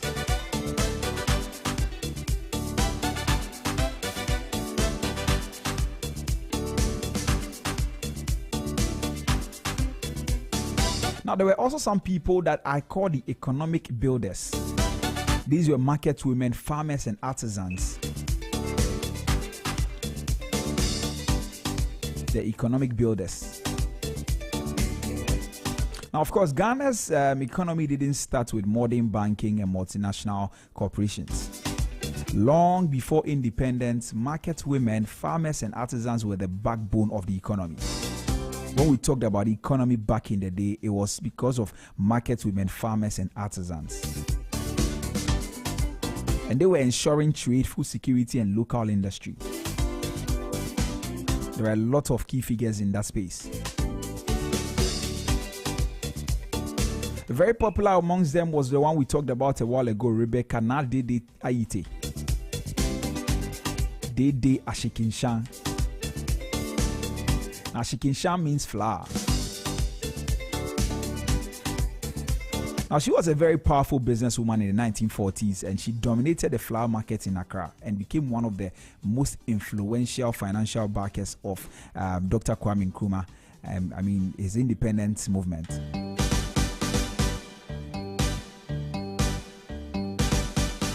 Now, oftentimes we overlook, just like Dr. Yaranochi acknowledged a while ago, we overlook her support and her role in funding the CPP. Probably without the CPP, we wouldn't have had independence.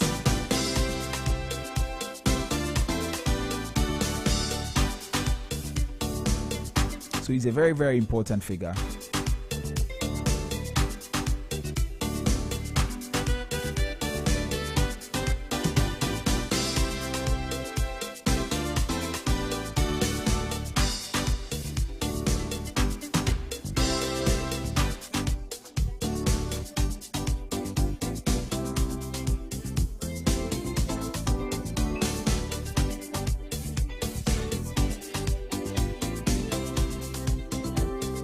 Another very important figure is the one I talked about when I was doing the business brief this morning. Tete Kwashi. Tete Kwashi is a man credited with introducing cocoa to Ghana. He smuggled cocoa beans from Fernando Po and started a farm, and that laid the foundation for Ghana's dominance in the cocoa industry. We don't talk about him enough.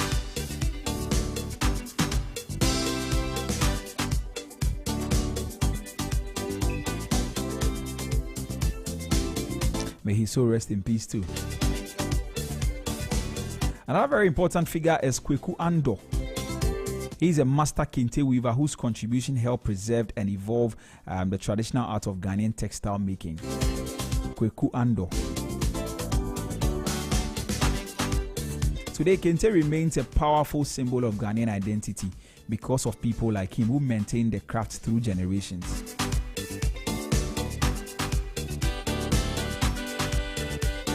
May he so rest in peace.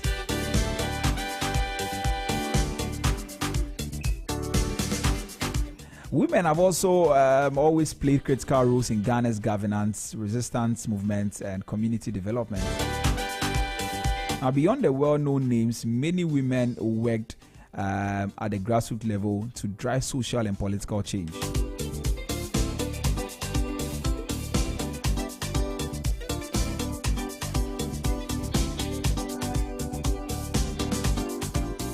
There's a Market Women's Association. Now, throughout Ghana's history, market women have come together to influence policies, resist colonial taxes, and fund political movements. Some of the greatest political movements in this country were funded by market women. So if you're a market woman listening to me, Jobu, Yamin Shrao, Mauna Yirao, Akpinami.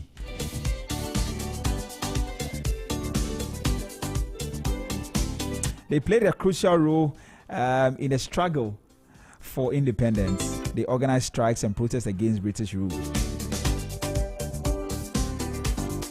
We can also talk about Ifua Sutherland. She passed in 1996. She was a playwright, educator, and an advocate for children's rights. And that is why we have Children's Park, Ifua Sutherland Children's Park today. Now, she championed literacy and creative arts in Ghana, and her work in children's theatre and literature remains an inspiration for youth development programs till date.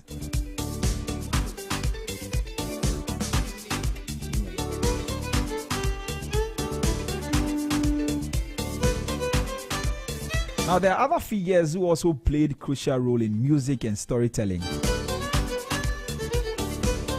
And I call them the cultural custodians. Of course, culture is the soul of a nation, and Ghana's identity has been shaped by poets, musicians, and storytellers. Because without them, much of our history and heritage will be lost.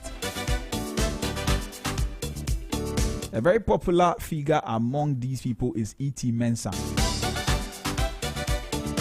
I'm not talking about the politician.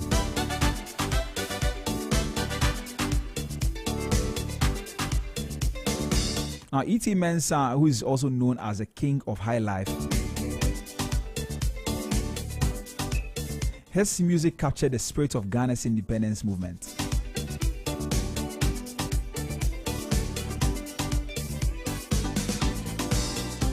And his songs were a blend of traditional Ghanaian sounds with jazz and other Western influences, making high life a national and continental sensation. Solid musician. We can also talk of Professor J.H. Kwabena Nketia. He passed quite recently in 2019. May he so rest in peace.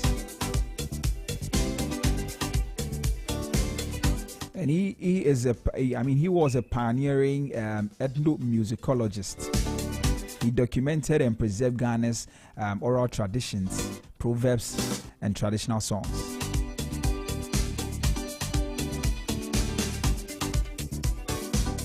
And his research on African music ensured that Ghana's musical heritage was not lost to modernization. And there's also the Anansesem storytellers. Before books and formal education, history and moral lessons were passed down through Anansi stories. And when I was very young, my grandmother would sit us down and share these stories with us. Very nostalgic.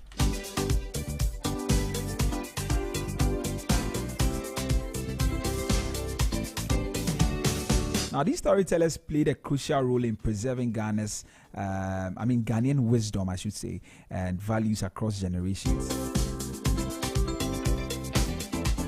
Now, maybe I should wrap up with some people also in health. Before, we had modern hospitals, traditional healers, midwives, and public health advocates.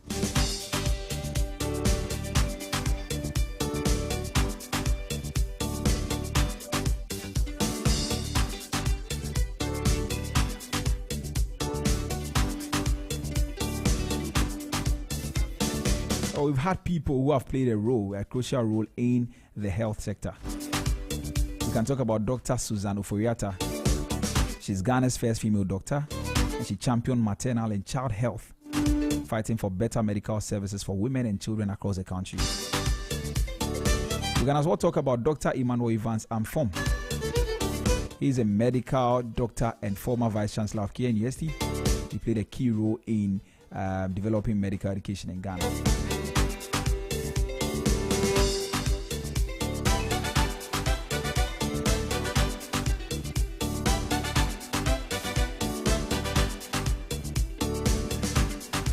We can also talk about traditional herbalists and midwives. Before hospitals, Ghanaian communities depended on traditional medicine and midwifery. Now, these practitioners, though uncelebrated, were responsible for treating diseases and ensuring safe childbirth for centuries. Now, history is often written by the most visible figures, but true progress is built by many hands. The farmers, the teachers, the market women, the musicians, and the healers I have spoken about today. They may not always appear in history books, but their impact is undeniable. So, well, that's how we wrap up today on the Business Breakfast on Zed. We've tried to bring to you some conversations, very, very important conversations, highlighting some of the unsung heroes in our Ghanaian setting.